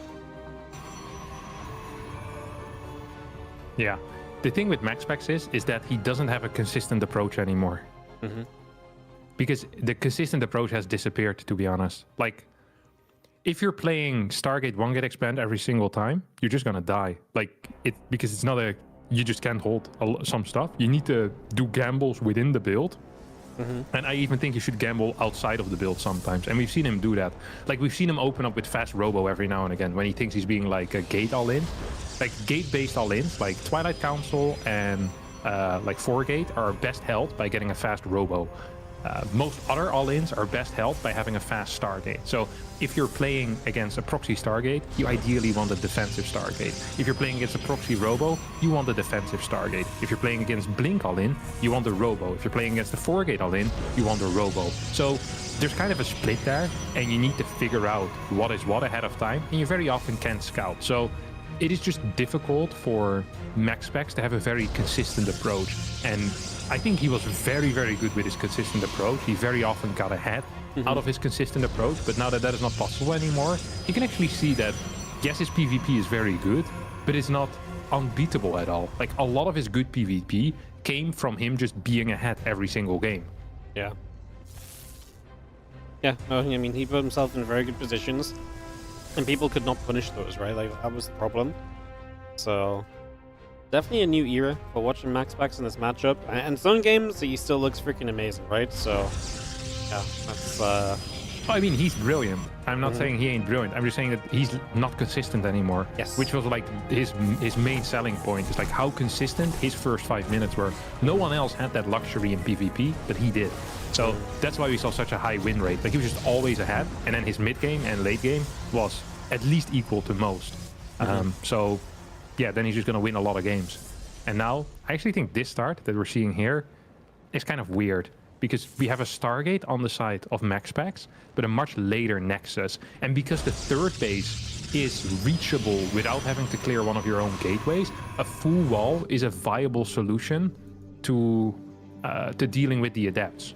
So there's Adept plus Zealot coming across the map, and I think Classic is doing just fine for now. The one problem I do see is that this Oracle is going to come out before the first hallucination hits the field, and that could be an issue. We have ourselves the result, and the Adept is going to go whacking away. Just going to have ourselves the Oracle firing through. And it's going to come straight in here and just look for some probes, and we are going to get one, we're going to get two. It's 3 kills in total, actually, so 3 kills on the side of the screen, and that is going to be MaxPacks. Got a little bit done, still hitting this gateway for a few moments as the other units move back across. He's got to get more kills in the main, no? Like 4 more, maybe. Yeah, that's really, really bad here for Classic. Losing a lot of mining time, but on top of the mining time loss, he's also just losing a bunch of workers. So work count is going to be practically even. There's 2 oracles out. Look at the Twilight Council timing. What do you see, Wardy? It's even. It's the same. Yeah. So everything is even except there are 2 oracles flying around. Like, good luck. MaxPacks can delay his robotics facility. MaxPacks has the potential of dealing damage. Even if he were to just keep these 2 oracles at home, at all times, Classic will need to keep 3 stalkers in between his 3 bases to make sure he doesn't lose a bunch of workers. Also, MaxPacks here is actually going to kill this gate, which should have never happened. It's kind of disastrous. Yeah, this is truly a disaster. I mean, these oracles are just going to keep cruising about. We'll keep map control. Do you think there's anything to the power of just having a couple more stalkers already as Classic? I mean, it's kind of rough because now, obviously, yeah, you get down the gateway, you have to rebuild an extra one. So what happens is you're going to be up 3 stalkers, but these 3 stalkers need to stay at home. That's the entire problem. Because otherwise the oracles will keep coming back. So unless you're killing oracles, the stalker benefit doesn't do anything for you against the Stargate opener. That's why Stargate is just simply superior. Unless you find a consistent way to not take any damage, no mining time loss, no workers lost, you're always going to be behind in the 1 gate versus someone that has an oracle against someone that doesn't. Very interesting. Mighty interesting. Oracle's just so powerful. Such good units. Classic is trying to maybe step forwards towards this gold base, try and just do something a bit better for himself, basically, right? Take gold and maybe you can claw yourself back into some advantages here, but yeah, definitely playing from behind. And this gold is very out there and in the open, and especially between bases now, I feel like the oracles are going to drag units even more around, potentially, so I don't know if this really solves any of your problems by taking the gold base. No, I think his problems honestly are too big to solve at this moment. Yeah. It's like, there's going to be very similar stalker counts right now. You still have a bit of a sentry lead, so that's nice. Blinking, this is another thing, by the way. Blinking to chase stalkers is so scary because you know there might be stasis warps. So just blinking to chase is impossible, which allows MaxPacks to go for these really kind of greedy moves, you know? Like, he's just going to be blinking back, and then Classic actually did decide to blink. He didn't go into the stasis, but he could have, and then it would have been really bad. There, once again, freaking close. I'm not sure if Classic is getting lucky or if he sees exactly where it is. It's either a genius or a lucker. Funny how both those can give you the same result. Yeah. This one charge. Choice from MaxPacks, who just already on that 3rd base. Probe count now starting to take a lead, and this is where he just looks so good in the PvP, because now he really begins to control the matchup. He begins to make this very difficult for his opponent to really do much. But he just makes it very difficult just all around from here. Yeah. This is actually a couple of bad interactions, though. Lost like 1 or 2 Stalker, lost an Oracle as well. Might even end up losing that second Oracle, really low there at 4 HP. Classic taking an okay trade, given that the situation wasn't all that hot. You know what? With the gold base, if he doesn't just straight up die here, his position might not even be that bad. Like, it's bad, as in he's pretty far behind, but he might be capable of surviving to a 4th base, which I hadn't expected at all. Yeah, it's recoverable, perhaps. Perhaps. And the gold's definitely going to do a lot, and like you say, he didn't die. MaxPacks doing the right thing though, right? Just take a 4th already. Challenge, Classic. Try and keep up with that is going to be difficult for Classic to do, so I like that approach from MaxPacks, just keeping those bases coming up. I mean, it's impossible, right, for him to really take a 4th base at this point. Classic is going to try. I love it, but I do wonder if it's possible. Because this is the point in which MaxPacks is going to start multitasking a little bit, right? There might be a Prism flying into your main. We're going to see maybe like a Zealot run by somewhere. MaxPacks is still very old school in a way, where he loves going for these heavy Stalker counts with a bunch of Zealots as well, but still staying on relatively high gas as well, where we've seen other players really wanting to rush into much quicker Templar Archive, Archon Immortal type of setups. Like, he's kind of in between, you know? He's not Christian or 2 gas, and he's not Showtime 6 gas either most of the time. He's like high Stalker, relatively low Zealot, which is interesting to watch at least. It's going to allow him to get into DTs at some point. Stalkers here on the bottom side might just end up dying. Classic is not going to find them though, at least not quite. Yeah, anti-recall's back as well to deal with these Stalkers over here that are causing an issue. About to jump on the gold base. We'll get a battery. Just the threat of those Stalkers able to force the recall, save the Stalkers in the bottom. Now they're going to go behind the gold base, right? And they're going to go and cause trouble. So, we drop some force fields though and try and get a catch. I think the fact you're going to get to Dark Shrine though is actually pretty huge for MaxPacks, because that's just such an, an advantage you can play with them. Having the DTs available, there's so much you can do from that. Yeah. MaxPacks still has a lot of Stalkers as well. Prism is out. It's going to be 8 gate versus 8 gate. I would have loved for MaxPacks to have 2 more gateways done already at this point. DTs should be a game ender because there's no cannons anywhere. So if you ever get any DTs in the main base or the natural, it should just be a straight up win. There's a single observer on the map and it could get sniped here. MaxPacks not really trying to focus it down whatsoever. Now he gets it. It's going to blink back. It's not warping in any DTs quite yet anywhere, which is surprising to me. +2 is on the way for him. It's 80 workers to 56. So Classic needs more than just a minor win. He probably needs to kill MaxPacks, but I'm not really seeing that happen here, Wardo. No, not really seeing it either. As Prism comes up from Classic, he can just keep going, keep some momentum on his side. He's not going into his +2 like MaxPacks is, so yeah, and that's the issue. Stay Swords are still around, these Oracles still exist, so MaxPacks can use that to buy himself more time.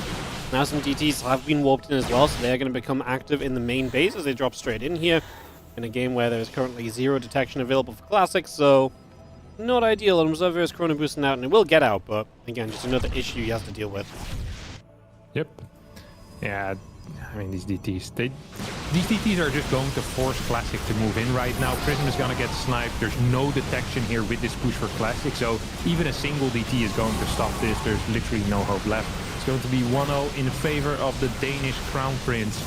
And yeah, it's not a great game here for Classic, especially because he didn't try anything. Like, what he did here has been tried so many times, like the Stargateless 1-gate expand, and I don't think I've ever seen a successful game with that particular opener. It just hasn't happened. So I'm surprised to see someone that I deem to be quite intelligent try it again, and it fails so miserably. Like, if he tries it again, I would want him to completely destroy MaxPacks, or at least get in an even position. But this was just the same, the same old. Like, you're going to be down like 2-3 workers. The other guy has 2 oracles. There's nothing you can do. You have no momentum. You have no right to be out on the map. And yeah, MaxPacks is just going to pick up this game as he has picked up many games in the past in similar fashion. It's aggressively moving across. There's nothing Classic can do. Nothing the Classic can do. A few Zealots are going to try and charge in here, but MaxPacks' army really is just too strong. He's got Zealots of his own, and he will stand strong and fight as MaxPacks takes the 1-0 lead in this best of 3. GG. Wow, GG. Shout out to Jeff Becauses, or B-Sauce, for the 49-month resub as well on Wardy's channel. Thank you. 49. 49. Wow. 7 squared. 4 years. It's a COVID watcher. COVID watcher. That really 4 years now? Jeez. Yeah. It's kind of COVID lasted a bit longer, obviously, but Yeah, but the influx from people. The real good subs are the 5-year subs. Because 5 years is when me and you casted a lot of stuff. Build up to Katowice that year. Yeah, we casted a lot that year. Just before Katowice and COVID. Really? Yeah. That's why I was so How good do you at know casting. that? I was really good at casting Katowice when I got to go there, but like last second. And it was literally because we casted so much together, so I just reiterated everything you'd said for the last 2 months. Oh, that's genius. Yeah. I looked so smart anytime a Protoss did anything. It was really good. Fake it till you make it. Yeah, pretty much. But you actually made it. So Yeah. you didn't have to fake it anymore. Well, they And you gave knew me the stuff. they gave me the opportunity to just say the stuff, you know. So I just Yeah. said the stuff. It's really clever. That's very cool. Alright. I You like that. Start us off because I'm be out a couple of moments. Okay, no worries. Alright, ladies and gentlemen. Let me see what Wardy's camera is doing. He's doing nothing with the camera. It's on There's you. a prick. Oh, it's on me? In the bottom top right. As our red Protoss player playing for Storm Gaming. It is MaxPacks. And in the top left, bottom left, Jesus Christ. Can't leave me alone with anything, Wardy. It's going to be classic, down 1-0. Terrible start for him. Ay, ay, ay. This is what MaxPacks does, though. He makes people look like fools. He's made me look a fool many a time in the past. And he's gonna do it many more times in the future as well. But classic, he got, you know, for MaxPacks, that was like taking candy from a kid. He's done it many times already. He knows the process, you know. And while he's chewing on his lollipop right now, he's reminiscing about how easy it was to take that candy from you. That's just how he rolls, the Crown Prince. Can't help himself. Because if you're playing one gate versus one gate, and you're not Stargate versus Stargate, there's like a 99% chance you're gonna lose. I actually can't recall a single game in which the one gate non-Stargate player ended up winning. So it's a fool's move. It's a fool's move, and Classic usually ain't a fool, so it really did surprise me. This time around, something that I much prefer, he's going to proxy his second pylon. Now, why is this so cool, you might ask? This just looks very standard. But it ain't. It ain't standard because your second pylon is on the other side of the map, allowing you to go for a fat proxy. Fast Zealot? Interesting. It's gonna block temporarily, and then maybe pylon piss off? What I would like to do here is... Actually, is he gonna go into the main base? Oh no, I don't love this. If he loses this probe, he's in serious trouble. Oh, whoa. Wow. He scripted that. Yeah. It's stupid. You know, losing that probe. Robo at home. Oh, Jesus. What do we have here, Wardy? I mean, attempt to be aggressive into MaxPacks is going to have a Stargate. Defensive leap should be okay. I don't actually know what the purpose of this robo. I mean, he's gonna get a prism, right? It's the only thing that makes sense. He's gonna lose another probe. Oh, jeez. And he just telegraphed that he wanted something on the map, you know? Most likely a gateway, because it's too late for anything else. This is what hell looks like, you know that? It's like losing all your probes to the adept. Yeah. Yeah. Again and again, no matter how many you send out. And every single time it gets closer to the pylon as well. And you're like, oh, this time I'm gonna get the gateway down, and last second it doesn't. 318 is the point where you should piss off, because that's when the Oracle pops out. So you can't really do too much. It's really scary, because if you take too much damage on like your one of the 3 Stalkers, then you can get jumped by Stalker plus Oracle and you'll lose 2 Stalkers, which is practically game over. So Classic did that very, very properly. I'm surprised by how well he executed that. Needs to be careful that he doesn't walk into a stasis though. He's playing with freaking fire. Yeah, he was very early in that stasis ward, which would not have been ideal, but he stays away for now. Voidray is out though from MaxPacks, and it's going to give him a lot of defensive ability, right? And just going to drop the Revelation in the main base. We'll see the Robo. I mean, MaxPacks pretty much knows what's up, I feel like, so that's all good. Obviously, the Prism is coming across the map, and Classic will have to just go off these Stalkers, but yeah, not ideal. May try and elevator into the main base. MaxPacks does not have a battery in the main base yet. Yeah, but I always feel like elevatoring into the main base is one of those moves that sounds good in your mind, but doesn't really work out. Oracle goes to get a stasis on the other side, and now he's going to get 3 worker kills as well. Really nice play here. Oh, Void actually gets sniped at the same time. So both players making some errors, or both players focusing somewhere else than where perhaps the real action was. Lots of mining time lost. 1 Stalker being warped in defensively. So what are we going to get here? What's this Prism doing? Prism's going to go back home to pick up the Stalkers? Because they're locked in, I guess. I mean, Oracle's still alive though, so yeah, he's gonna turn back around with Prism. Yeah, crazy moves. Crazy moves. Oracle is here, or sorry, Observer is here. So it's going to allow him to snipe that stasis, which is quite a big deal. Because with that stasis there, moving in to kill stuff is going to be really tricky. Okay, he's shooting that stasis at least a little bit. Double prismatic alignment has now started. Ooh, almost gets a Stalker, but not quite. Lots of units low. Battery is also quite low. One Stalker will end up falling. There's no robotics facility here. There's no third Void Ray yet. I think what we'll need is... Well, MaxPacks is going to need some great micro here, because his batteries are close to running out as well. He's going to get one more Stalker kill pretty much for free. Loses another Stalker here, classic. No. Oh, he's losing to many, Wardy. Stalker tries to get picked up, does not get picked up as well, so that goes down. Classic is down at base, he's down workers, and his army is definitely not looking like he's getting enough done. And there's our Prism. Even cancels the warp in there with 3 Void Rays out defensively from MaxPacks. He will activate triple prismatic alignment. Classic tries to kill a Void Ray.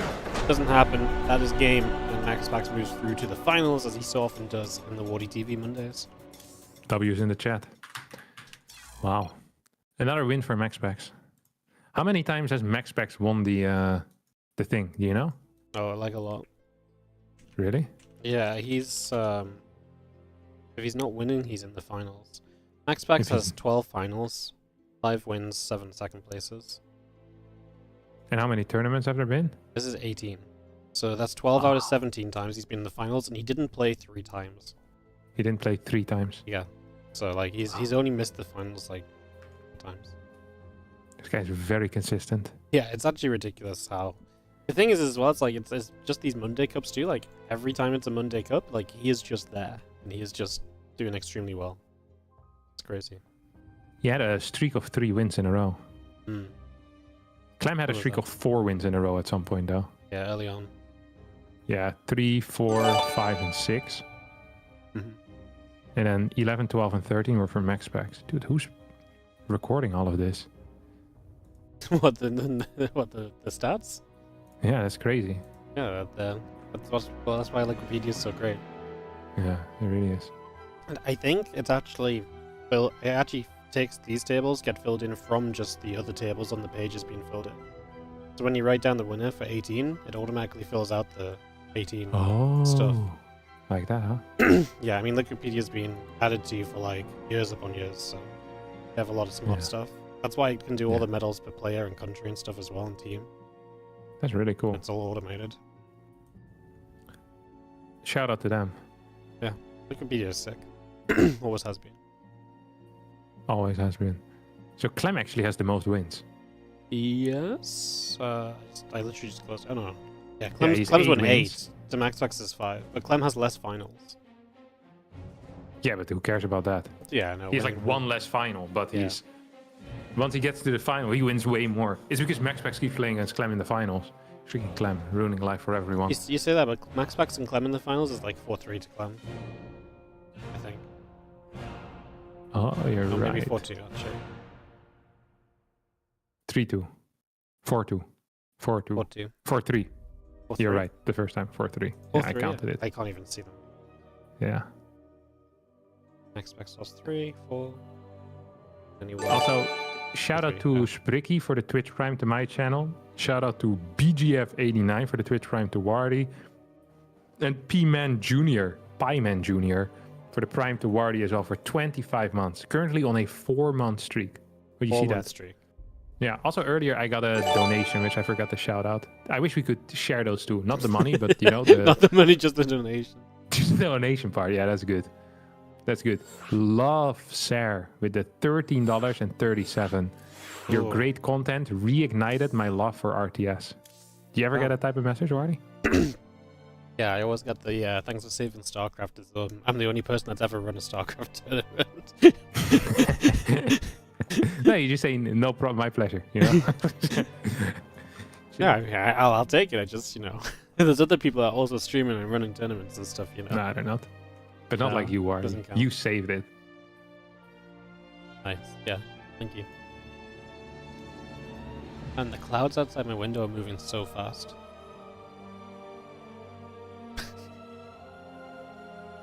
What? The clouds outside my window are moving like really quickly. Like they're just zooming past. Is there like a storm coming? No, it's just windy outside, and I guess the clouds are kind of low, and so they're just like you can just see them moving really quickly, you know. That's crazy. But You're big into clouds? Do you know the difference in the clouds? probably not. No, not anymore.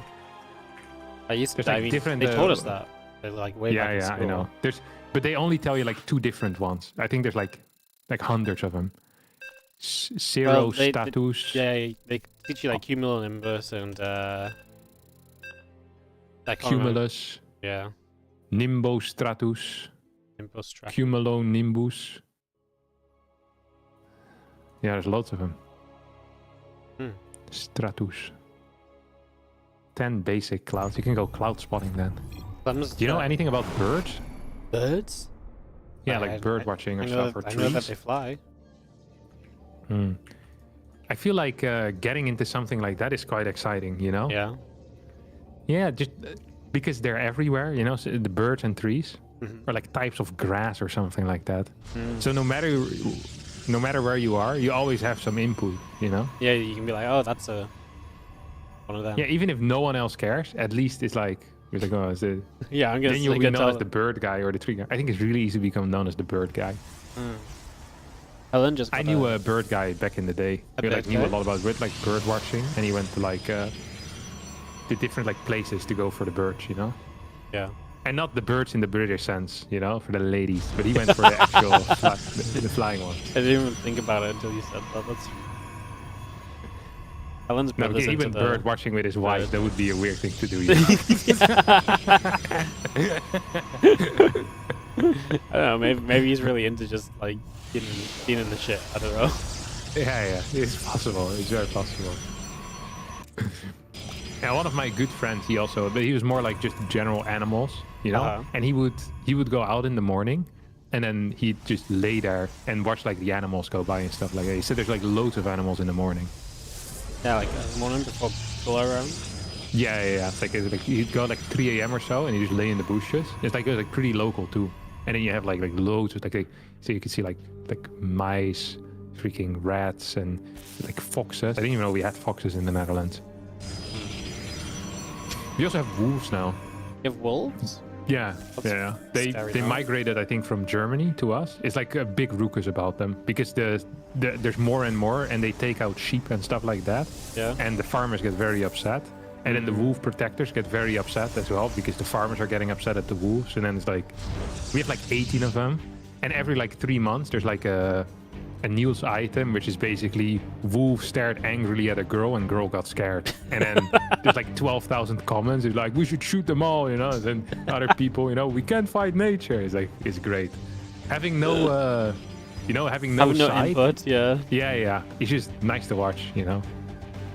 Yeah. It's like watching hooligans beat each other up, you know. It's like, I'm glad I'm not in there, but it's something to do with your time. Like watching Twitch chat talk about balance, like whatever, guys. Yeah, but it feels like I have some type of, you know. Nah, you're too committed. I have beliefs when it comes to that. When it comes about the wolf staring angry at 7-year-olds, I don't really care so much. It's like, oh. But what if the 7-year-old stared angrily at the wolf in the first place? What if she initiated it? Yeah, the wolf. I think that's victim blaming there, Wardy. Not sure if you want to go down that road. Either way, we have a zealot out here for MaxPacks who actually has a fairly late battery. He's tried to skedaddle there a little bit. See that? There we go. Let's see if I can get away with that late battery. But the only thing that's going away right now is the HP on his units. Here comes the Oracle. 320. It pops out. He's going to get a kill here on the Oracle. That's why you can't take too much damage on the Oracle. Didn't I say that last time, Wardy? Yes. You said exactly that. Didn't I warn them? You warned them. Yes. I did, and they did not listen. This time, by the way, MaxPacks did not go for an energy recharge on his Oracle, which allows him to now do it on that battery. Actually, kind of a big deal. Double Stalker Warping in the main base for herO is going to secure his main. herO is going to be, at the end of this, he's going to be down about 2 workers, I think. or 3 workers, it's going to be down on Oracle, and Twilight timing is exactly the same. So this has a very similar vibe to the game against Classic on El Dorado, right? You try to put on some minor pressure, but the pressure was too minor, so MaxPacks actually didn't give a crap. He kept building workers, his Twilight Council's at a good timing, and he has double Oracle, so he's not going to need a robotics facility. He has the ability to still deal damage with these Oracles. Like, he's gonna get like half a kill here or there, you know? You're never going to keep all of your workers alive. It's impossible. You're gonna lose 1, you're gonna lose 2, like while you're trying to take a 3rd base or something.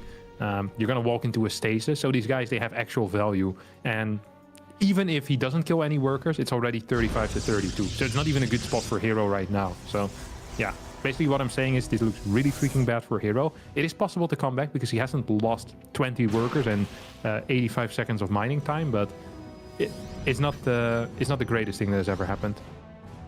Not the greatest thing. Blink, Chrono Boost in here as herO tries to play a little bit catch up on that timer. And the Oracle of MaxPacks will find a probe.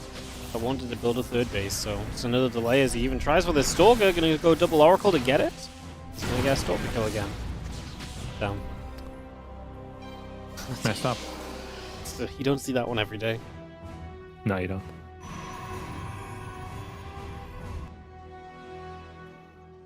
Do you have any outside hobbies or no? Like the trees, birds, that type of stuff? We just take Ellie for fun walks. I wouldn't say like...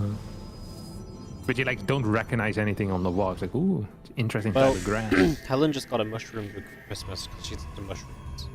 Ah, okay. So she's a beginner mushroom spotter. Okay, that's cool. Yeah, I think that type of stuff. I think it's a good thing to have, you know. See, I'm usually busy spotting the path for men to walk on, so not much time for special trees and stuff. You know. If you get good enough at it, you know, you don't even have to really pay attention. It just naturally comes to you. Yeah. Yeah, I think so. The time investment, you know. Okay, this is a good stasis ward. I love this one. I think the best stasis wards are the ones that you don't expect. I mean, so this one is not great. Yeah, that's a little bit obvious. That's a very aggressive stasis ward. I do believe that herO knows there's one there right now. MaxPacks actually kind of aggressive as well. Needs to be careful to not lose too many Stalkers. Has a much faster 3rd base, has a similarly timed +1. It's going to have... What's the gate count at? It's 3 versus 2. So yeah, I'm just loving the position overall once again for Max. Better infrastructure, better worker count, faster 3rd. Everything else is pretty much the same. And another thing that's important is that MaxPacks always is going to have map control, because moving on the map for herO is going to be impossible due to the -3 Stalker rule. I see. That being said, like, he's doing a fine job, you know? Like, it's not like herO is dying, he's just a little bit behind. Like, he has no momentum in the game, and he can never move on the map, but I mean, he's not that. And if you can get to like 160, 170 supply in this case, like, you have a chance for sure. You're not favored. And it is scary being up against MaxPacks when you're not favored, because I do feel like MaxPacks is very good at poking the right positions, like kind of trying to keep you back and trying to make it difficult for you to get to, like you say, like 160, 170 supply.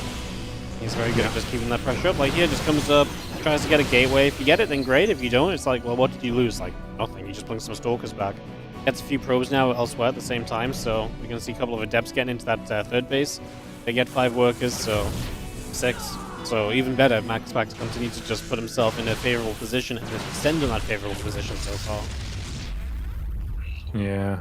Observer's doing God's work here, by the way. It's like the 3rd stasis that he manages to take out. Get a blink down here. This is a bad trade for MaxPacks, I think. It's going to kill that Immortal. We're going to have one more faster blink forward for herO if he dares. I think he'll dare go in. No, he's not actually blinking forward. He was afraid of a stasis, I think. Yeah, he's just blinking in individuals forward. I think he could have gotten 2-3 more Stalkers there, and it would have been a much better trade. Now, it probably was okay, but I think there was some potential there to take out, like, 6 to 8 extra supply pretty much for free. Kind of wild, but it's kind of crazy that obviously just how powerful Oracles can be, right? Because the fact you have to fear the stasis for the entirety of the game while an Oracle's alive is effective throughout the whole game, right? So yeah, it just puts it's so also much mental value. Warfare, you know? Yeah, just so much value in that from the start. Yeah.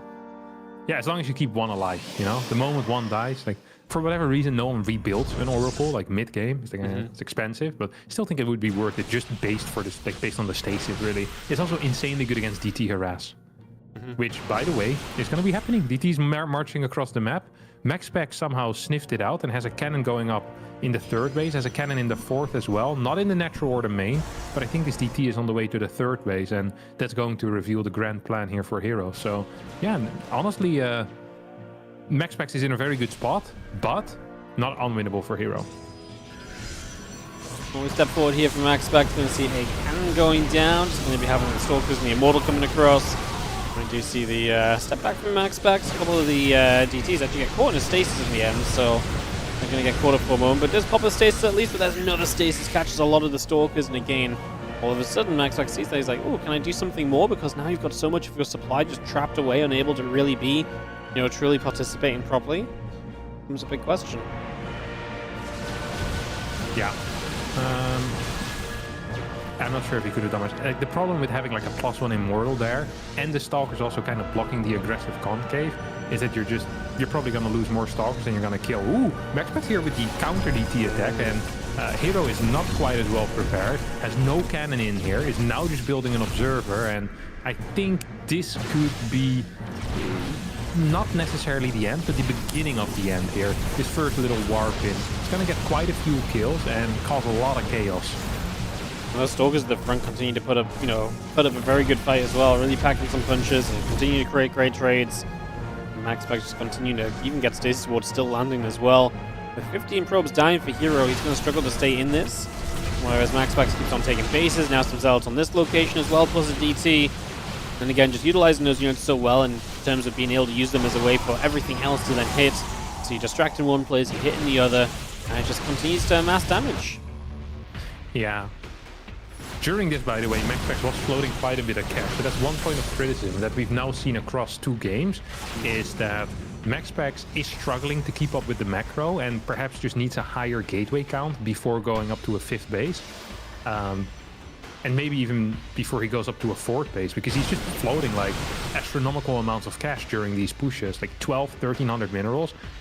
It is quite a lot. I understand that herO is floating it because he probably lost like 2 gateways and it's like half of it on power majority of the time during that. But for MaxPacks, there's really no excuse to be having 1800 minerals and 800 gas at this point in the game. Stalkers and the Immortal trying to come through. We got ourselves a +1 armor finishing up.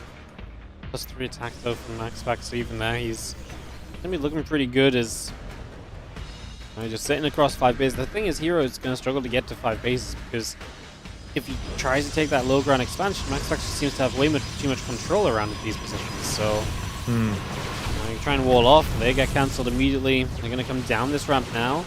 This is where MaxPacks probably just mostly looks to blink away. He starts to back off.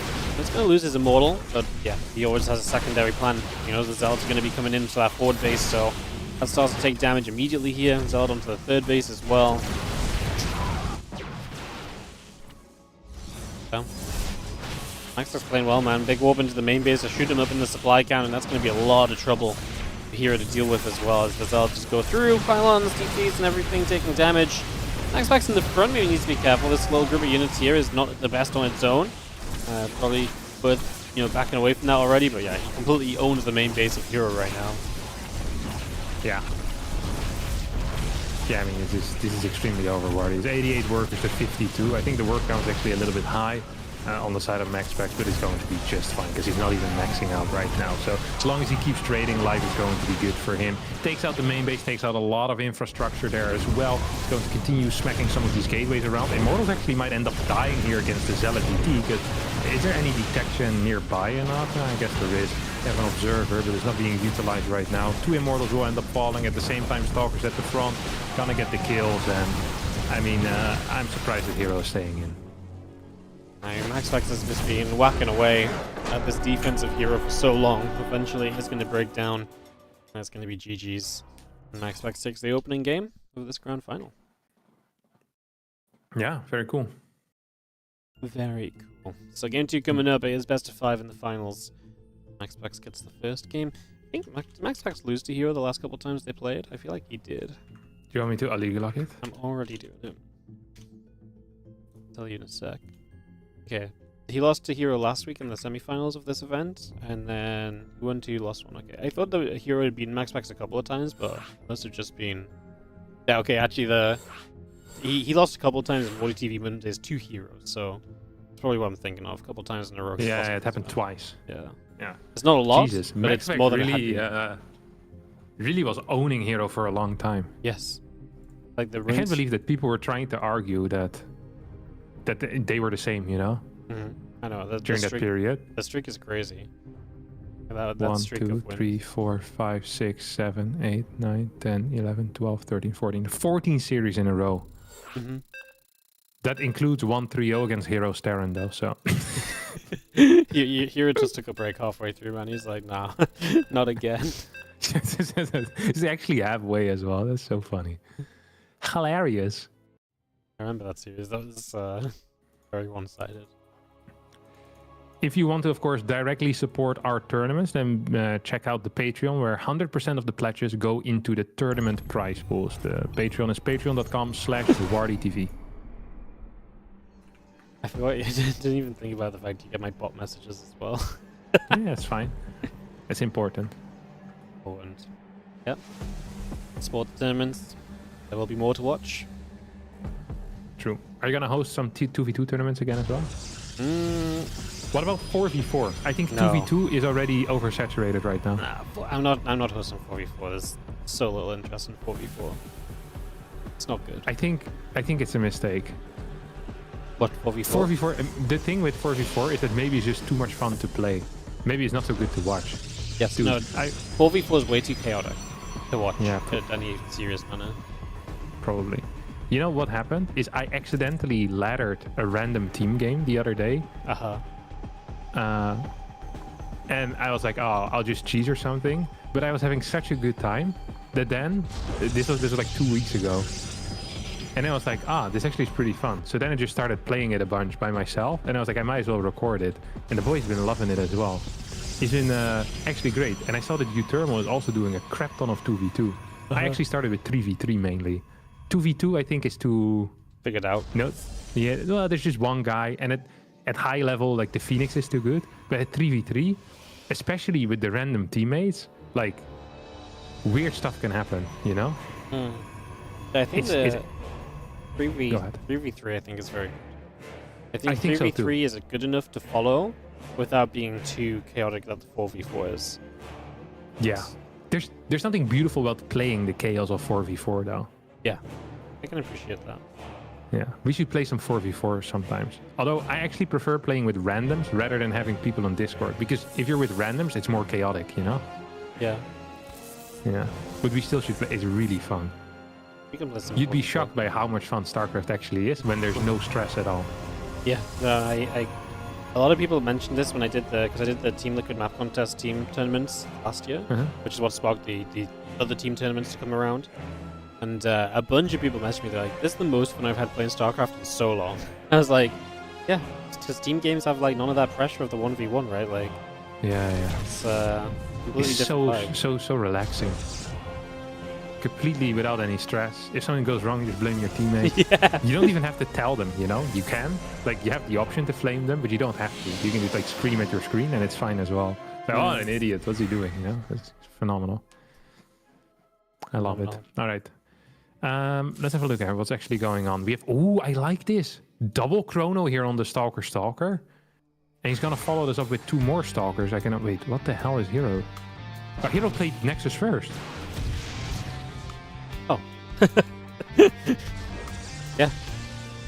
Well, that's a choice. Actually, not a bad choice. It's one of the builds I actually think is quite okay. He shouldn't have let this Adept in, though. That's a major mistake. Losing a lot of mining time. He's going to lose 2 probes here as well. He's going to end up clearing this Adept, but this was quite expensive. There's a Zealot that's moving across the map from hero's side of things as well. Might be capable of getting a kill or so. hero's actually just going to straight up move across. Has a battery at home. I think he's going for an attack. Could this work? A Nexus first, 2 gate all in. It sounds utterly ridiculous, but I mean, if MaxPacks isn't really gonna respect it, I mean, he's got 2 batteries on the way up, so I feel like it shouldn't work. But yeah, I have a little bit of belief. herO believes to at least go It's across. 4 stalkers and a zealot versus it's going to be 2 stalkers here defensively. What if he just runs by? So I think the play here is to right-click that stalker just forever, or just kill some workers. It's also anything is fine really. Yeah, just damage output. Yeah. 2 oracles are gonna hit the main base right now. There's 2 sentries in position. herO's gonna recall 2 of his stalkers that he had sent across. I think actually herO should have, should have committed to the play. Had he rallied the next 2 stalkers across the map as well, much faster, rather than trying to deny the oracle from dealing damage, I think he would have been capable of dealing, actually doing something. Right now, his position is worse than it was last game. So the verdict is this didn't work, but it might not have anything to do with the build order, more to do with the execution. Yeah. I think you're right. I think you're right. Right? If you just kind of send it, then MaxPacks has no real way to start stabilizing in that situation. That could obviously kind of make this very interesting. So yeah, there is a void ray here, by the way, for MaxPacks. So MaxPacks gonna. This is such a MaxPacks play as well. Walking across the map with like a bunch of units, 1 void ray, and then having the oracles deal some extra damage. I don't even think he really needs to. Blink is going to be similarly timed. I'm liking this for MaxPacks a lot. He's getting supply block at 54 out of 54 though. That's quite painful. He did that last game too. Last game he got supply block 54-54, and then he also got supply block 62-62. He got like 2 supply blocks. If MaxPacks knew about this army up top, by the way, he could just get that for free. It would be hilarious. Instead, he's just gonna go in and he's gonna kill other stuff. yeah, yeah, he could have just grabbed a couple of sentries and a stalker, but yeah, herO's even like, I don't want to reveal these because I know he's just going to jump at them. MaxPacks sees them now. He's going to use the force fields. MaxPacks works his way around the force field, activates the void ray, gets rid of the stalker, going to get 1 sentry, loses the void ray, and the stalker's got to keep on running because they're going to be low, but now the oracle comes back in and again. MaxPacks is so good at just, I feel like he always has something else about to happen. The moment if it's like, oh no, this is again push back, it's because something else is going well for MaxPacks. Yeah, he's a genius. Okay, 2 more gates coming down as well for herO. herO wants to go for a 5-gate all-in, but he's going to be 5-gate all-inning, and it's going to hit when the opponent basically has 4 or 5 gates and a 3rd base and more stalkers. So if this works, then I'll be very surprised. If this doesn't work, it will be exactly what I had expected, because I just don't see a way for herO to actually win here. He's gonna get a prism for quick reinforcements. There's 2 oracles on the map, which means you're gonna need to keep at least 2 stalkers at home, but ideally 3.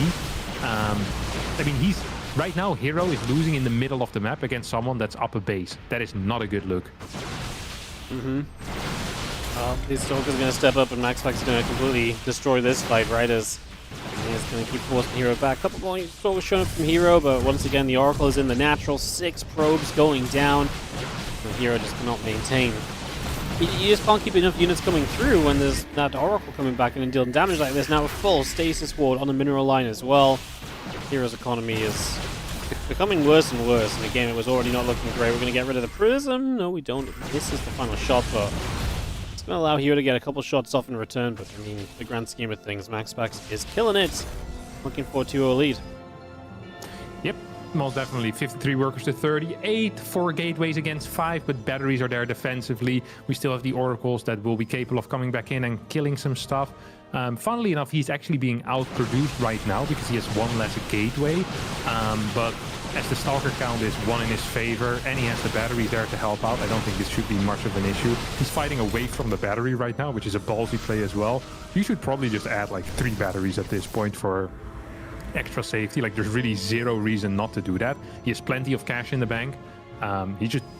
He probably knows that he can't die, but it would be a mistake not to do it.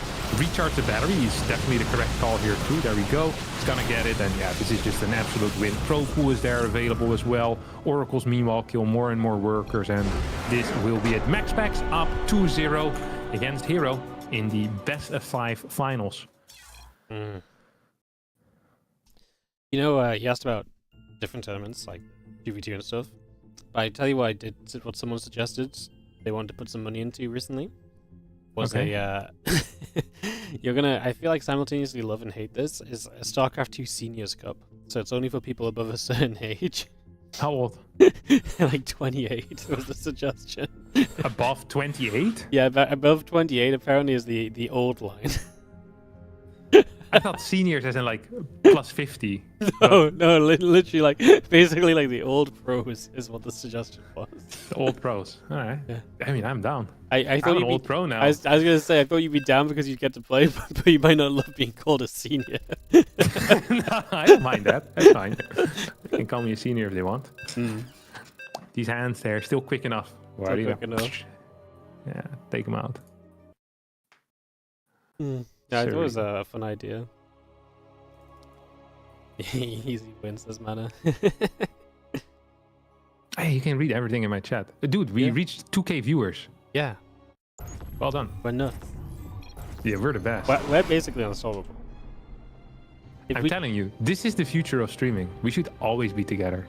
Yeah, I know you've Like been only when we're actually together, obviously. And I really believe we should move to just chatting once we get above 5K viewers. Yeah, okay. I feel like I don't understand where you're getting the next 3K views from. Roti is big. Yeah. Yeah, Roti. Loco. Does Loco play a lot of StarCraft on stream? Not really, right? He does like other stuff. Not really. I mean, a little bit. I saw him paint stuff as well the other day. He's big into his Warhammer. Yeah, he likes the painting. Yeah, he was talking to James about it at Katowice last year, and now he's a full-on Warhammer painting there. I feel like it's very typical Loco as well, because he's just very good at it very quickly, I feel like. But at painting dudes. Can you be bad at that? I thought Yeah, they give you absolutely. like they tell you exactly what to do. I mean, there's a lot of technique to it. Oh really? Okay, I didn't know that. I mean, there's people that pay professionals to paint their things for like thousands of dollars. Really? Yeah. Wow. Like you buy a big figure, you buy like these impressive models, and you pay like a shit ton to get it painted professionally and spoiled. Oh, that's cool. If that's your vibe. If that's your vibe, yeah. Yeah. Oh, hero's gonna be one gating as well.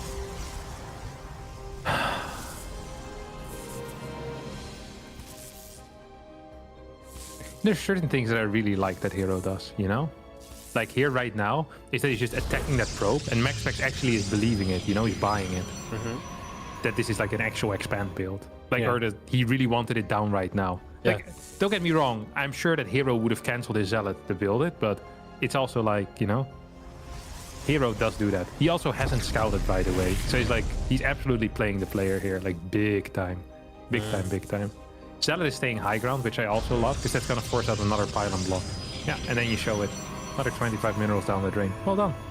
Hero's playing a nice game. He's going to go Sentry, not Stargate. Some very cool technicalities to start off with. Yeah. Yeah, but I'm not a fan of this. I told you already. One gate into Zealot Sentry or Zealot Stalker. I don't think there's any future in this, to be honest. No. No. Grim. Yeah. Nah, I'm actually not seeing it. Like, I don't understand what needs to happen for this to be good. Because look at the worker count. It's 24 to 25. You're gonna be defending the entirety of the game. You need to invest an insane amount of units into staying alive, so your Twilight Council isn't fast. Like, your Nexus isn't that much quicker either. It's faster by like 20 seconds. Then there's Zealot plus Adept knocking at your door. You maybe even want to get like a battery here. Like, unless you have a straight up counter attack possibility, I don't understand. And that's what he's gonna do. He's gonna go 3 gates, but there's no pylon on the map either. And this was without a scout. So he played this as greedy as humanly possible. Everything went according to plan, and his position is mediocre at best. And says that's not a good build. That is my theory, is that this is just bad. Yeah.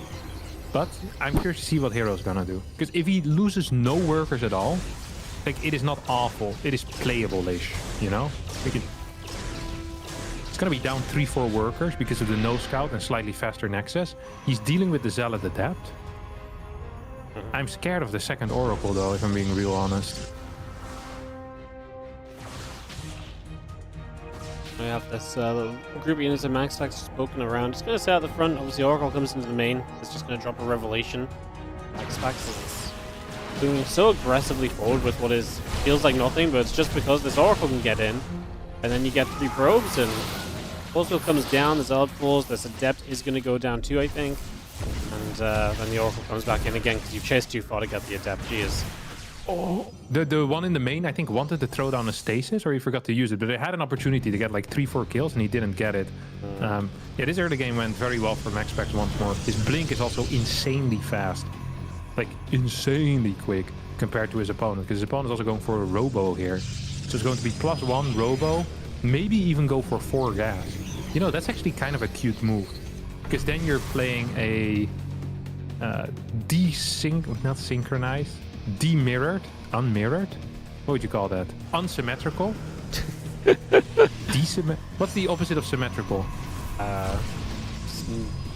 Non-symmetric? I have no idea. I'm gonna Google it.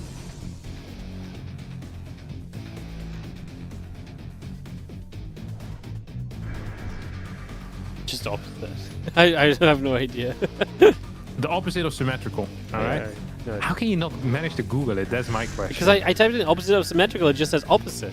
I don't even know what it means. So the word is just opposite. Okay, asymmetrical, there you go. Asymmetrical is what I was looking for, yeah.